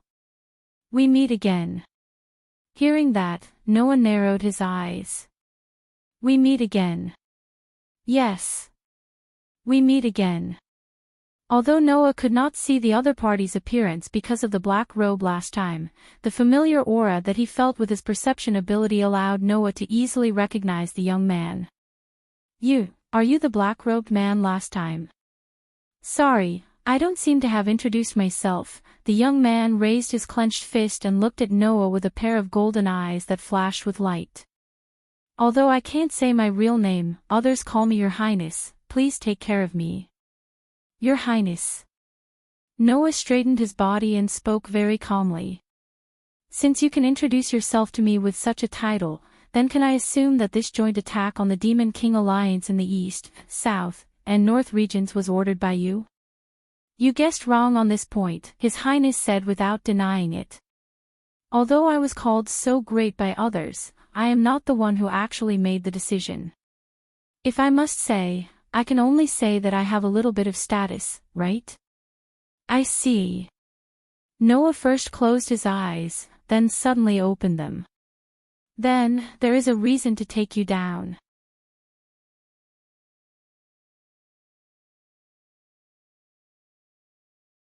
Chapter 1355. Take me down. Hearing Noah's words, His Highness raised his eyebrows, and the smile on his face gradually began to fade. "Well, that's not bad. After all, I wasn't too satisfied with the last battle, so it's not bad to continue here." Saying such a sentence, His Highness stared at Noah and took a step forward. With this step, a surging aura gushed out from His Highness' body, turning into a substantial wave of air, causing His Highness' robe to flutter. This aura was even more powerful than the last time when he fought Noah at No Name's base. And just as this thought flashed through Noah's mind, His Highness suddenly turned into a bolt of lightning with a bang. With a fierce force that caused the ground to sink, he flashed and appeared in front of Noah with an extremely powerful aura. In the next moment, His Highness clenched his right fist, and with a punch without any fancy moves, he heavily punched towards Noah's chest. This punch was ordinary and nothing special. However, under the fierce wind, where the wind from the punch passed, the air was all shaken away, making a deep sonic boom. Although it was just an ordinary punch, the power contained within it was likely that even a building would be blasted into powder in an instant. Noah's heart trembled slightly when he sensed the fist that was accompanied by an unusually sharp fist wind. Although he suppressed His Highness like last time, Noah knew that this guy who called himself His Highness might be more difficult to deal with than 16 knights. In terms of physical strength, His Highness estimated that he could match 16 knights, right? No. If His Highness was using his full strength, then the 16 knights reversal should still be able to suppress His Highness. If reverse 16 knights and His Highness were to fight, then reverse 16 knights should have the upper hand. However, Noah was not 16 knights, and his fighting style was not limited to close combat. It would be better to say that close combat was not Noah's forte. Noah's real strength was his sword skills, and the endless treasures in the Gate of Babylon. As for authority, that was Noah's trump card. Compared to these, close combat was indeed not Noah's strong point. Under such circumstances, Noah and His Highness' compatibility was really poor. With the gift of invulnerability that even the highest level treasures could not penetrate, Noah's sword skills and treasures were almost all sealed. In this way, the means of fighting against His Highness would become extremely limited. Thinking of this, Noah did not hesitate to turn the energy in his body into magical power, and used strengthening magic to strengthen his body's ability. Wang. Magical lines like electric lines spread from Noah's hands and feet. Noah's feet, he raised his hand. Pang. Amidst the muffled sound, a fist carrying a frightening wind heavily exploded on the raised arm, causing a circle of ripples to spread out from the center of the collision. The ordinary but powerful fist was solidly received by Noah. However, His Highness's expression was abnormally calm, as if he already knew that this kind of fist would not be able to do anything to Noah. With a step, he closed in on Noah. Immediately, His Highness seemed to have transformed into a ferocious beast, as he repeatedly waved his fists at Noah. The powerful energy was like an impact, accompanied by the wind from his fists, and fell in the direction of Noah like raindrops. Under His Highness's abnormally fierce attack, Noah's figure once again quickly retreated. As he retreated, Noah stared at the shadows of the fists that were coming at him like raindrops. It was as though he could see the path of the fists that were coming at him like a storm. He suddenly raised his arm. Pang pang pang pang pang. A series of heavy collisions rang out, accompanied by a series of shockwaves that reverberated in the surroundings. That was Noah unhurriedly blocking his arm with the smallest amplitude and the shortest trajectory, as if he had calculated where His Highness's fists would fall, and continuously received the incoming fists. Suddenly, His Highness and Noah respectively advanced and retreated, one like a beast launching a storm-like attack, the other like a fluttering leaf in a storm, unhurriedly retreating and blocking, causing the energy generated by the collision to shake repeatedly, resounding throughout the entire space. Seeing that Noah was retreating and blocking at the same time, and had no intention of taking the initiative to attack, His Highness's brows were tightly knitted, and his figure pressed towards Noah in an even more ferocious manner. His fists carried a powerful force, turning into a sky full of fists, directly enveloping Noah. Looking at the scene, it was as if the area in front of Noah was covered by fists, which was abnormally strange. This was a strange scene that could only be created when the speed of the fist had reached the extreme. Facing the rapidly enveloping fists, at the moment when the fists were about to land on Noah's body, Noah's pair of pitch-black deep eyes suddenly flashed, and he actually ignored the numerous fists that were covering the sky and earth, and finally clenched one of his hands to his waist. Immediately, that fist was like an arrow that pierced through the air, tearing through the layers of fists. Finally, it fiercely slammed into a fist that was hidden behind the numerous fists, and seemed to be much more condensed than the other fists. The moment the two fists collided, the fists that filled the sky directly dissipated, causing an astonishing wave of air to erupt like a gale. In the next second, Noah finally took the initiative to make a move for the first time since the beginning of the match. Taking advantage of the moment when His Highness's figure was slightly stagnant due to the full force of the punch, Noah suddenly withdrew his hand that had collided with His Highness's fist, and with a stomp of his foot, his entire body suddenly charged forward. The distance between Noah and His Highness was originally less than 2 meters. Therefore, Noah's charge almost didn't even take the blink of an eye, and his entire person flashed into His Highness's arms, and directly crashed into him without any reduction in momentum. In the midst of the muffled sound, Noah's body leaned sideways, and his shoulder heavily collided with His Highness's chest. His Highness suddenly groaned, and his body became unstable, and he fiercely retreated a few steps.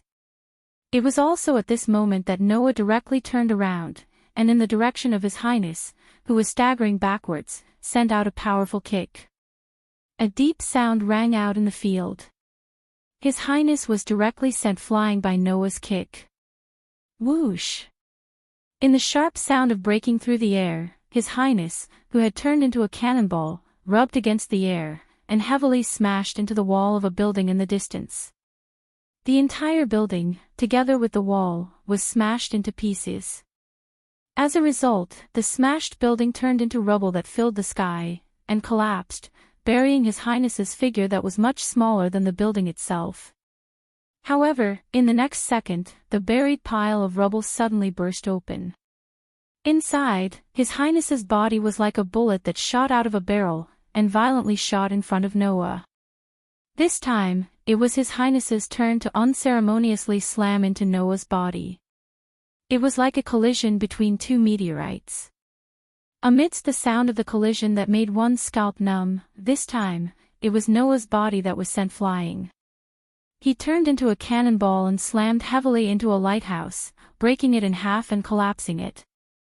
After the blessing of LV5 ability value and the strengthening of magic, Noah's physical ability was probably comparable to that of Reverse 16 Knights, who broke the rules.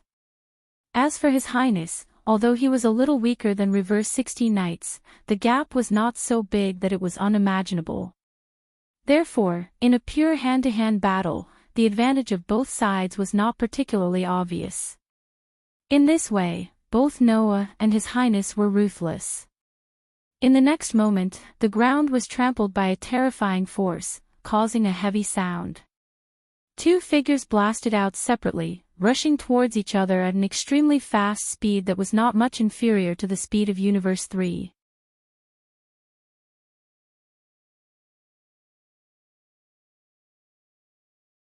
Chapter 1356.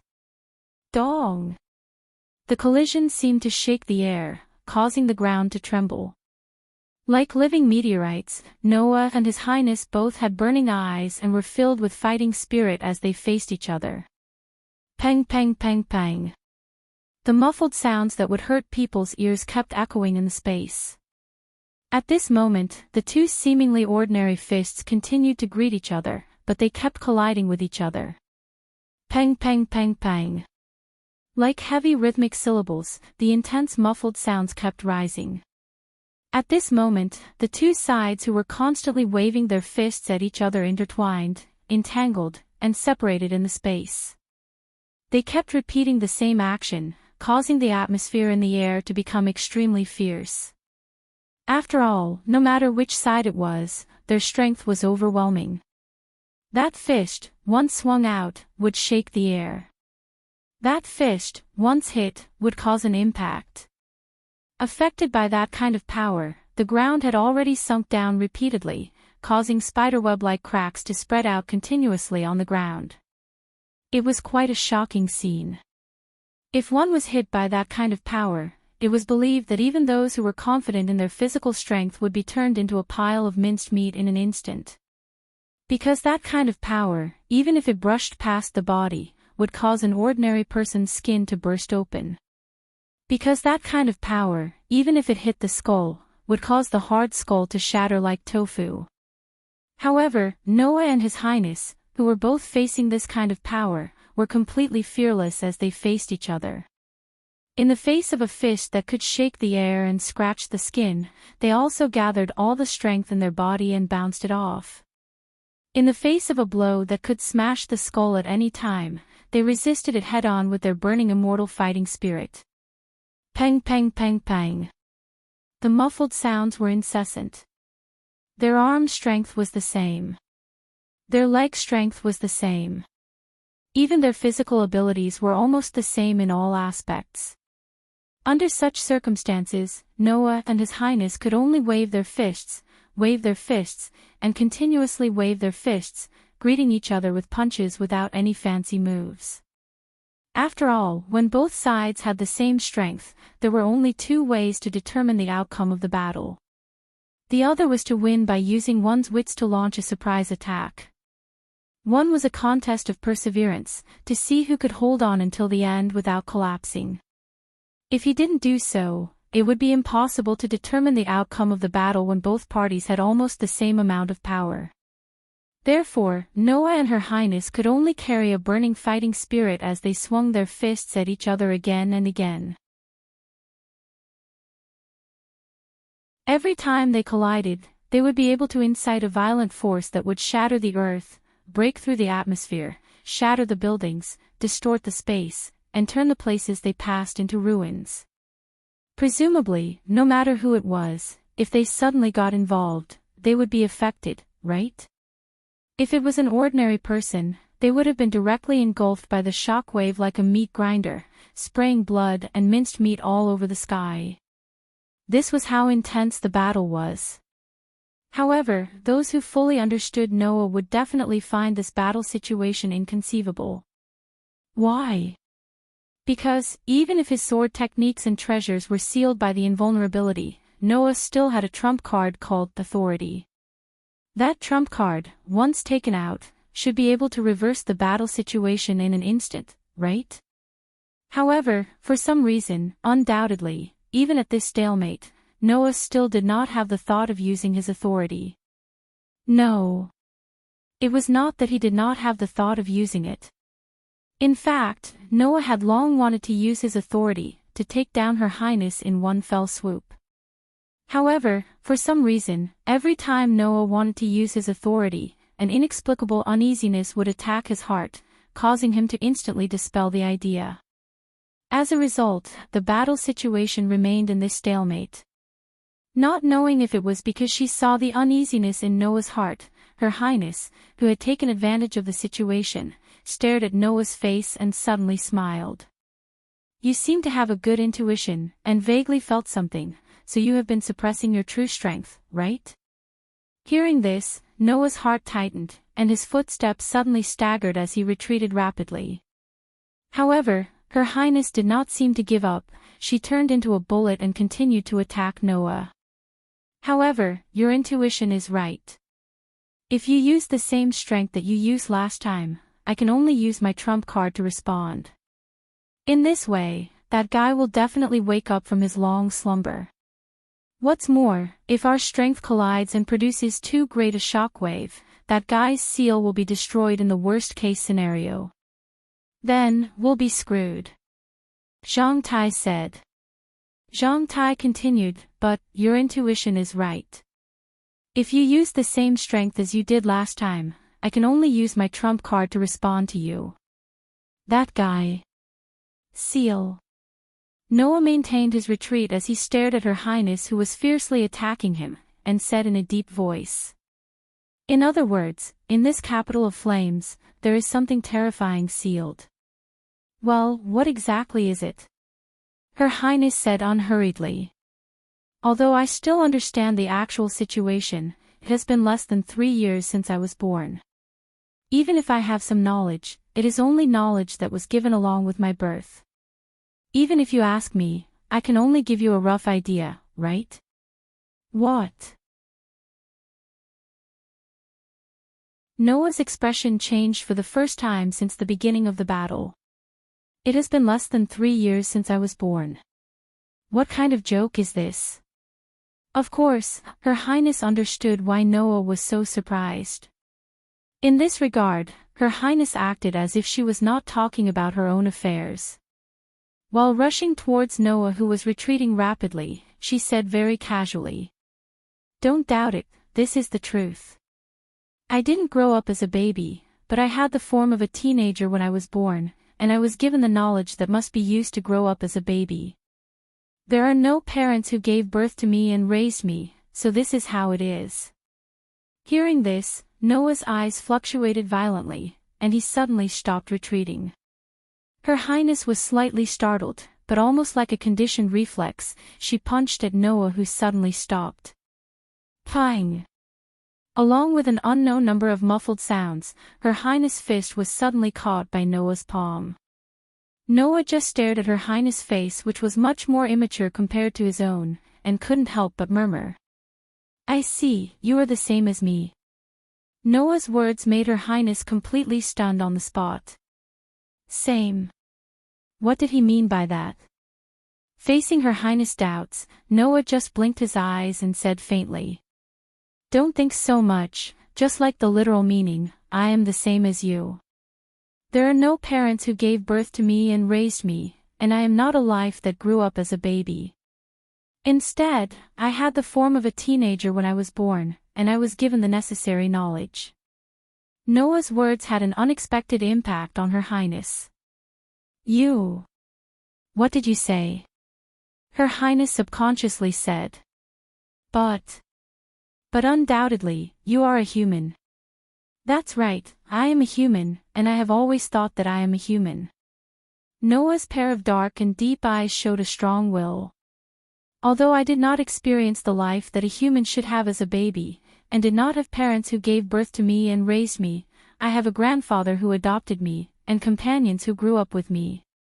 Saying such a sentence, Noah slowly tightened his grip on Her Highness' fist that fell into his palm. Since I also have a family, relatives, and even a lover that an ordinary human should have, then it doesn't matter why I am so special. Hearing this, Her Highness opened her eyes wide, and then, as if she understood something, she suddenly laughed. So that's the case, this is why I am so obsessed with you, this is what I don't have. Saying this, Her Highness' eyes showed a hostility that had never been seen before. Undoubtedly, you and I are the same, but you exist as a person, and I am just a tool. Saying this, Her Highness broke free from Noah's palm, and in a flash, retreated. In that case, let's end this boring farce here.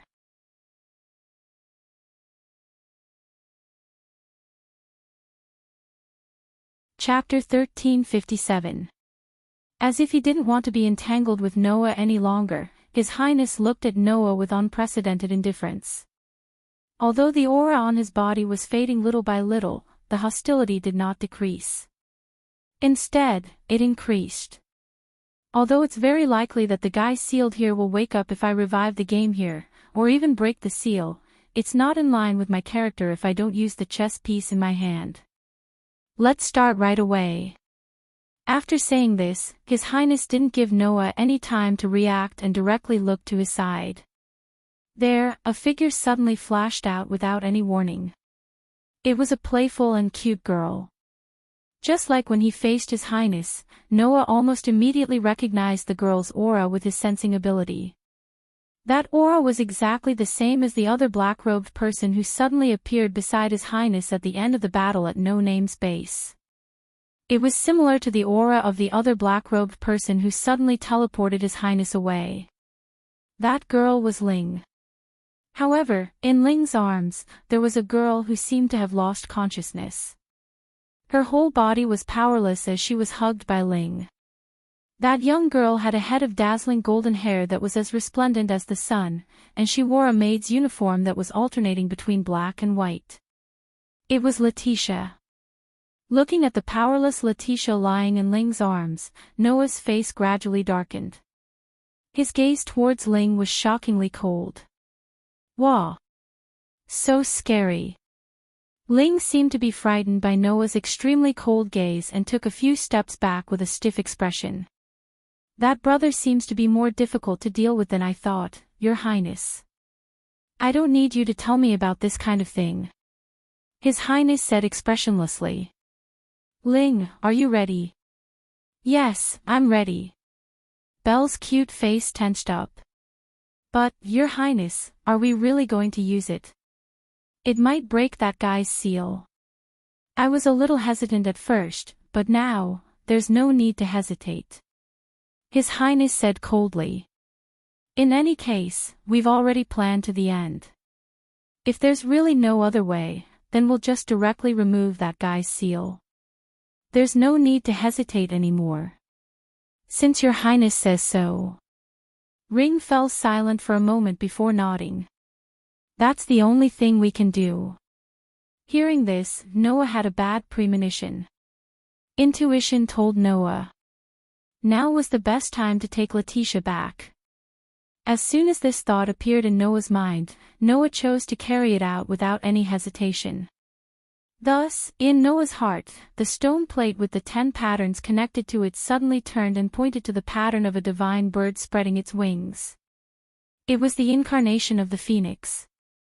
As long as he could enter the seraphic speed world and achieve the true meaning of lightning speed by shortening the movement time, he would definitely be able to seize back Letitia before His Highness and Belle could react. However, Bell was also a decisive person. After obtaining His Highness's permission, Bell no longer hesitated and chose to carry out the order. In the end, Noah was one step too late. In the sky above Huang Yen City, the sky suddenly trembled and was shrouded by a large dark cloud that suddenly appeared without any warning. Rumble. In the thick dark clouds, dense lightning began to move and dyed the sky above Huang Yen City into a flashing blue and white color. Noticing this abnormality, everyone in Huang Yen City raised their heads and looked at the sky. Including Noah. In the next second, a scene that did not exist in reality appeared in front of everyone. The dark sky that was covered by thick dark clouds suddenly split into two halves. Soon after, a huge head stretched out from the two halves of the sky. Everyone was dumbfounded as they looked at the head that was poking out from the split sky. Although Noah was not stunned, his pupils suddenly shrank to the size of a needle tip. What kind of head was that? In short, it was a huge dragon head.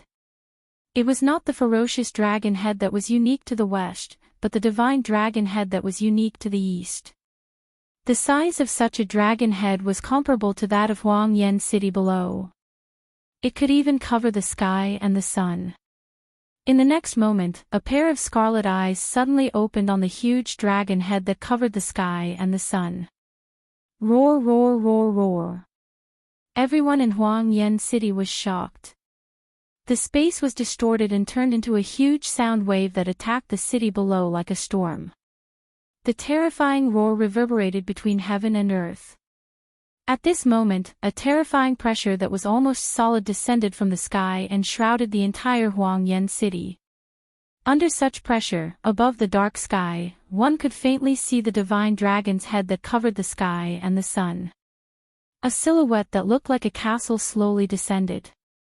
A huge dragon and a castle. In the sky, the dreamy scene was reflected in the eyes of everyone in Huang Yen City. Everyone was frozen on the spot and could not move at all. However, Noah could understand their feelings. Staring at the huge dragon's head that covered the sky, Noah's voice seemed like it would disappear in the wind at any time as he uttered word by word. Pure-blooded, dragon species, yes. Pure-blooded dragon species. That huge dragon was one of the 3 strongest species in the box court. At this moment, a voice that sounded like pain and struggle lightly sounded and entered Noah's ears. Master. Hearing this voice, Noah trembled and turned his head abruptly to look in Belle's direction. Letitia, who was lying in Belle's arms powerlessly, exuded a strange light all over her body. She raised her head with difficulty and stared at Noah with a pair of wine-red eyes as she squeezed out such a sentence. Aim, for the 13th, son. Leaving behind such a sentence, Letitia completely turned into a ray of light, suddenly rushed into the sky, and violently shot towards the horizon. Noah could only watch as Letitia, who had turned into a ray of light, was swallowed up by the dragon's head that blotted out the sky. Roar, roar, roar, roar, roar. The giant dragon seemed to have gained life as it let out an even more violent roar, causing a terrifying sound wave to reverberate between heaven and earth. Inside, pieces of black parchment suddenly took shape and fell down like raindrops. Bestowed game name, SUNSWNC Charo NOUSORB Tinvam Pori Kanji contestants view, all life forms caught in the beast belt. Note, when the beast belt disappears, the game will be suspended indefinitely. Conditions for the participant to lose: none, death will not be considered as a loss. Prohibited items on the participant's side: none. Participant Punishment Clause 1, a time limit will be set for all participants who have fought against the game leader. Participant Punishment Clause 2, the time limit will be reset every 10 days and will continue to cycle. Participant Punishment Clause 3, the punishment will be randomly selected from impalement, crucifixion, and burning. Participant Punishment Clause 4, the removal method will only be applied when the game is cracked and interrupted. Participant Punishment Clause 5, the death of the participant is not included in the removal conditions, and will be permanently punished. Organizers' victory conditions: none. Participants' victory conditions: 1. Kill the game leader, Demon King Dracula. Participants' victory conditions: 2. Kill the game leader, Letitia de Cray. Participants' victory conditions: 3. Collect the shattered stars and offer the beast belt to the throne. Participants' victory conditions: 4. Follow the guidance of the beast belt to return to the throne in the correct form, and pierce the heart of the revolutionary leader who is bound by iron chains. Oath: respect the above content, based on glory, flag, and organizer's authority, host the bestowed game. Seal.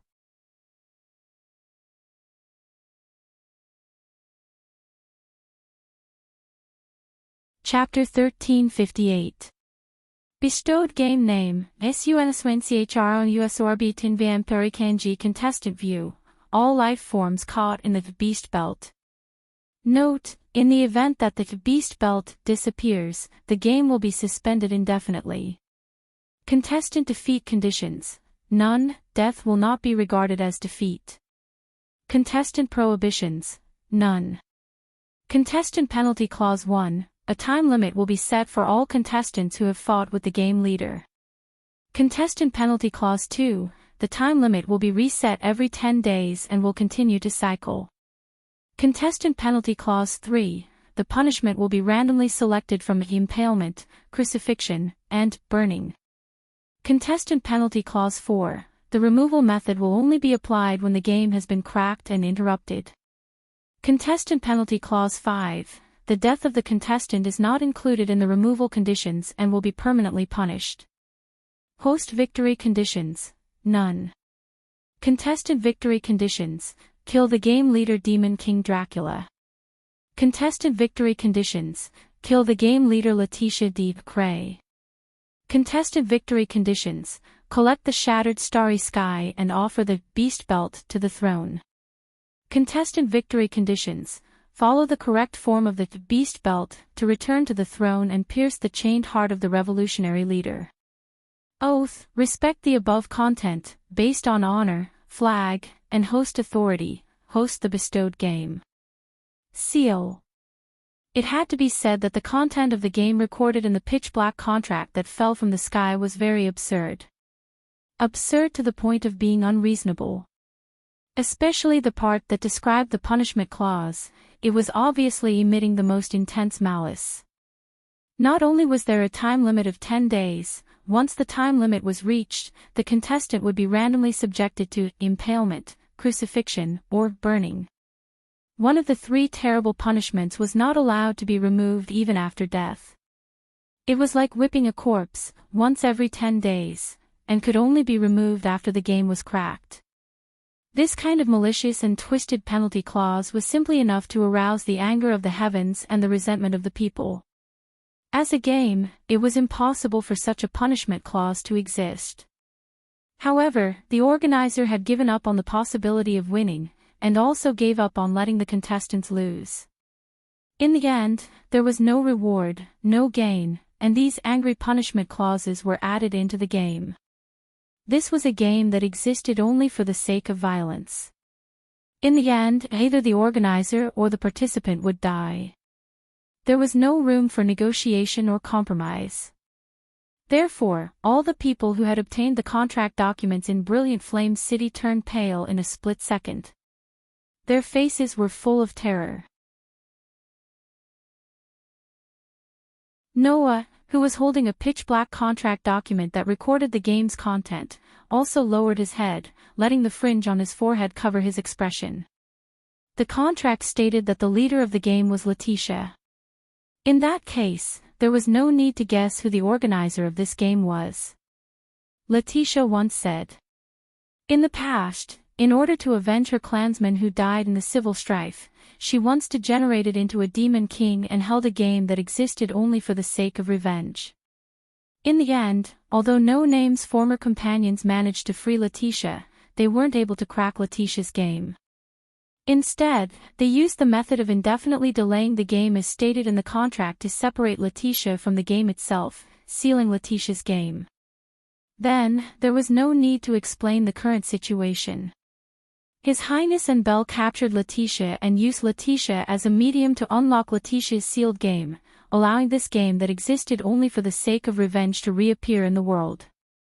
From the beginning, His Highness and Belle had been scheming against Noah. They clearly knew that if the East, South, and North regions were attacked at the same time, the young ruler of the social class, Shadora, would be targeted and fall into a complete disadvantage. They also calculated that in the end, the only person who could change the situation by themselves was Noah. Therefore, they directly came to the North region. In order to wait for Noah's arrival. And also to wait for Letitia's arrival. The people called the Demon King Alliance, which meant that His Highness and Belle had long planned to use Letitia's game to attack the entire North region, and in the end, attack the East and South regions. Their goal shouldn't be hard to guess. Whether it was the East, South, or North region, the only ones that were attacked were the rulers of the social class and their substitutes. Then, the Demon King Alliance's goal should be to defeat the rulers of the social class and promote another person to become the ruler of the social class. Once the ruler of the social class became the ruler of the social class, they would be able to obtain the sovereignty of the sun. That was the goal of the Demon King Alliance. It was also the goal of His Highness and Belle. Noah lowered his hand and slowly let go of the pitch-black contract in his hand, allowing it to float to the ground. Then, Noah raised his feet and lowered his head, walking step by step towards His Highness and Belle. His Highness and Belle, who originally thought that Noah would be angry and attack, saw Noah silently walking towards them step by step, and an inexplicable tremble emerged in their hearts. Then, a soft voice entered His Highness and Belle's ears. Fear those with wings. Both the evil and the powerful fear me because of my wings. My wings will bring you a curse, and the evil will not be able to hit me, the powerful voice echoed in the air, causing the trembling in His Highness and Belle's heart to suddenly reach its peak. Your Highness. Belle couldn't help but shout. Retreat. As soon as his voice subsided. Pause. Noah, who was slowly walking in the direction of His Highness and Belle, was suddenly covered by a flash of light. His figure was like a mirage as he abruptly rushed out. With this dash, a series of human-shaped shadows flashed behind Noah's back. With bursts of light and shadow, Noah flashed in front of His Highness with unprecedented speed. His Highness only saw a blur before Noah's figure suddenly appeared in front of him. Bang! Accompanied by a muffled sound, a fist heavily bombarded His Highness' chest at an almost impossible speed. Go! His Highness groaned, and before he could even react, his whole body was directly sent flying upside down. However, Noah once again carried a burst of light and shadow. With a speed that couldn't be seen by the naked eye, like a flash of light, he instantly swept above His Highness who was still flying upside down in midair. With a spin, as if he was diving down, his fist fiercely landed on His Highness' body. Bang! With this punch, His Highness, who was still flying upside down in midair, was smashed to the ground together with Noah, who had punched His Highness. Both of them smashed a crater into the ground. Pfft! His Highness finally spat out a mouthful of blood, and his mind was completely blank. What's wrong? What happened? Why did Noah's speed suddenly become so terrifying? This question had not been answered at all, but His Highness felt it. His collar was fiercely grabbed by a hand, and he was lifted up from the crater-like crater. At this moment, His Highness tried his best to open his blood-stained eyelids. Imprinted in His Highness' eyes was Noah's face. Straddling His Highness, Noah lifted His Highness' upper body from the gravel by the collar. He raised a fist, and his face was filled with a violent expression. All evildoers, be afraid of my power. Now, I shall obtain the majesty of 10 mountains, the strength of 100 rivers, and the strength of 1,000 dragons. The majestic Michel raised the ferocious power of dragon slaying. In Noah's mind, the outline of the stone plate connected to the 10 patterns suddenly turned, and pointed to the incarnation of the Dragon Emperor. Then, Noah's raised fist fell down. Boom! In the roar, the ground seemed to collapse, and layer by layer, it sank down.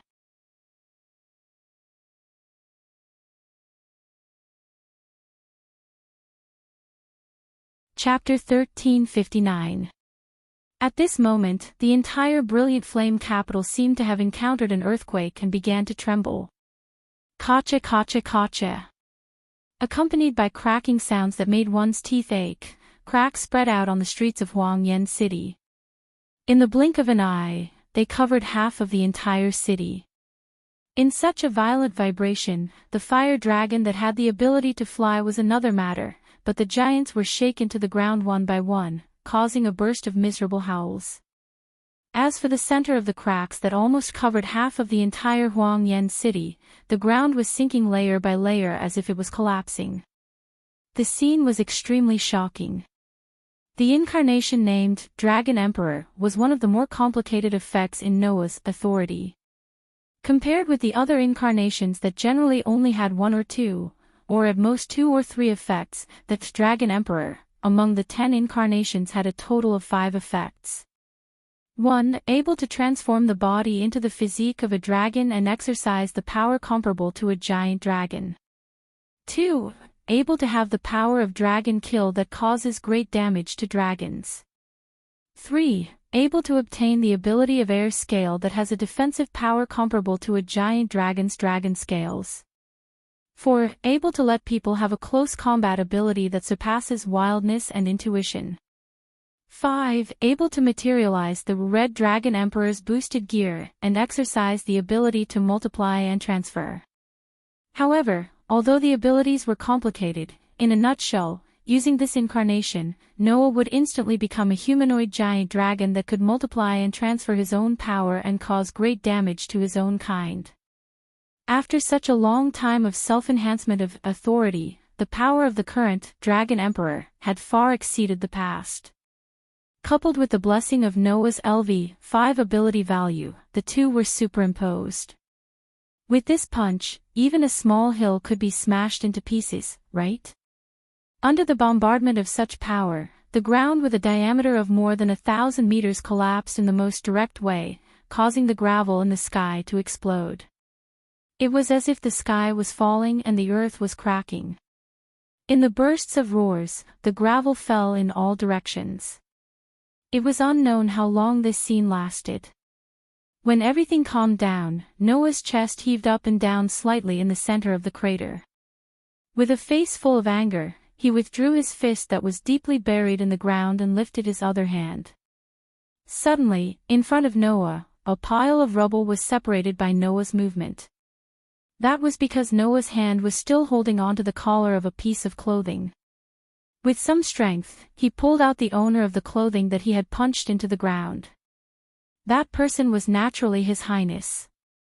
However, at this moment, His Highness was in a terrible state. Not only were his clothes tattered, but his skin was also cracked open. A large amount of blood continuously flowed out from His Highness's skin, dyeing His Highness into a bloody person. Not only that, but a large amount of blood was flowing out of His Highness' mouth. Even the corners of his eyes and nose were bleeding. It was simply too horrible to look at. Faced with such a miserable His Highness, Noah did not hide the anger in his heart and spoke coldly. "You're right, we're the same, but I exist as a human. Therefore, as a human, I'll clearly tell you, undoubtedly, that this is the price you have to pay for attacking my companion." With such a sentence, Noah lifted His Highness, who was covered in blood, with one hand and raised his other hand high again. "Go and repent in hell." Just as Noah's terrifying punch was about to land on His Highness' body again, a sharp sound of something breaking through the air was suddenly heard. A few short knives suddenly cut through the sky and flew over at an astonishing speed. It was as if they had pierced through space and shot toward Noah, who had raised his fist high up in the air. Feeling the sound of something breaking through the air behind him and the sharp weapons approaching at an extremely fast speed, Noah's hand movements paused slightly, and he glanced behind him. On his body, a burst of crimson-red air waves suddenly shook. It was a wave of air that resembled a crimson dragon-shaped armor. The air wave turned into a crimson dragon man, as if it had covered Noah's body. The sudden appearance of the dragon man caused ripples in the air. That was the air scale after fusing with the Red Dragon Emperor's boosted gears balance breaker. Clang clang clang clang. The few short knives that fell on the crimson air scale caused a crisp sound of collision, splashing a burst of sparks, and then they were all knocked away. After all, they were just ordinary short knives, and were not enough to break through Noah's air scale. However, the opponent did not want to cause harm to Noah, but wanted to stop Noah's attack. In the next moment, Noah felt the weight in his hands suddenly disappear. Her Highness, who had been completely covered in blood while being carried by Noah, suddenly disappeared. Seeing this, Noah's eyes flashed. He closed his eyes and expanded his senses. Unfortunately, His Highness's aura had long since disappeared. Even Ling had disappeared. Clearly, when Noah was about to deal the final blow to Her Highness, Belle used her mysterious grace to take Her Highness away. Moreover, the other party seemed to be fully aware of how dangerous Noah was. They immediately fled with His Highness, completely disappearing without a trace. Did he escape? Noah suppressed the anger in his heart and took a deep breath to calm himself down. I will remember what happened today. Little brat who calls himself Your Highness, don't give me a chance to settle the score. After saying those words, Noah raised his head and looked at the sky. Roar, roar, roar, roar, roar.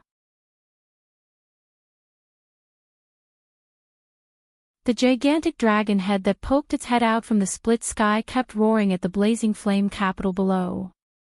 The sound waves turned into waves of wind that blew across the entire city like a storm.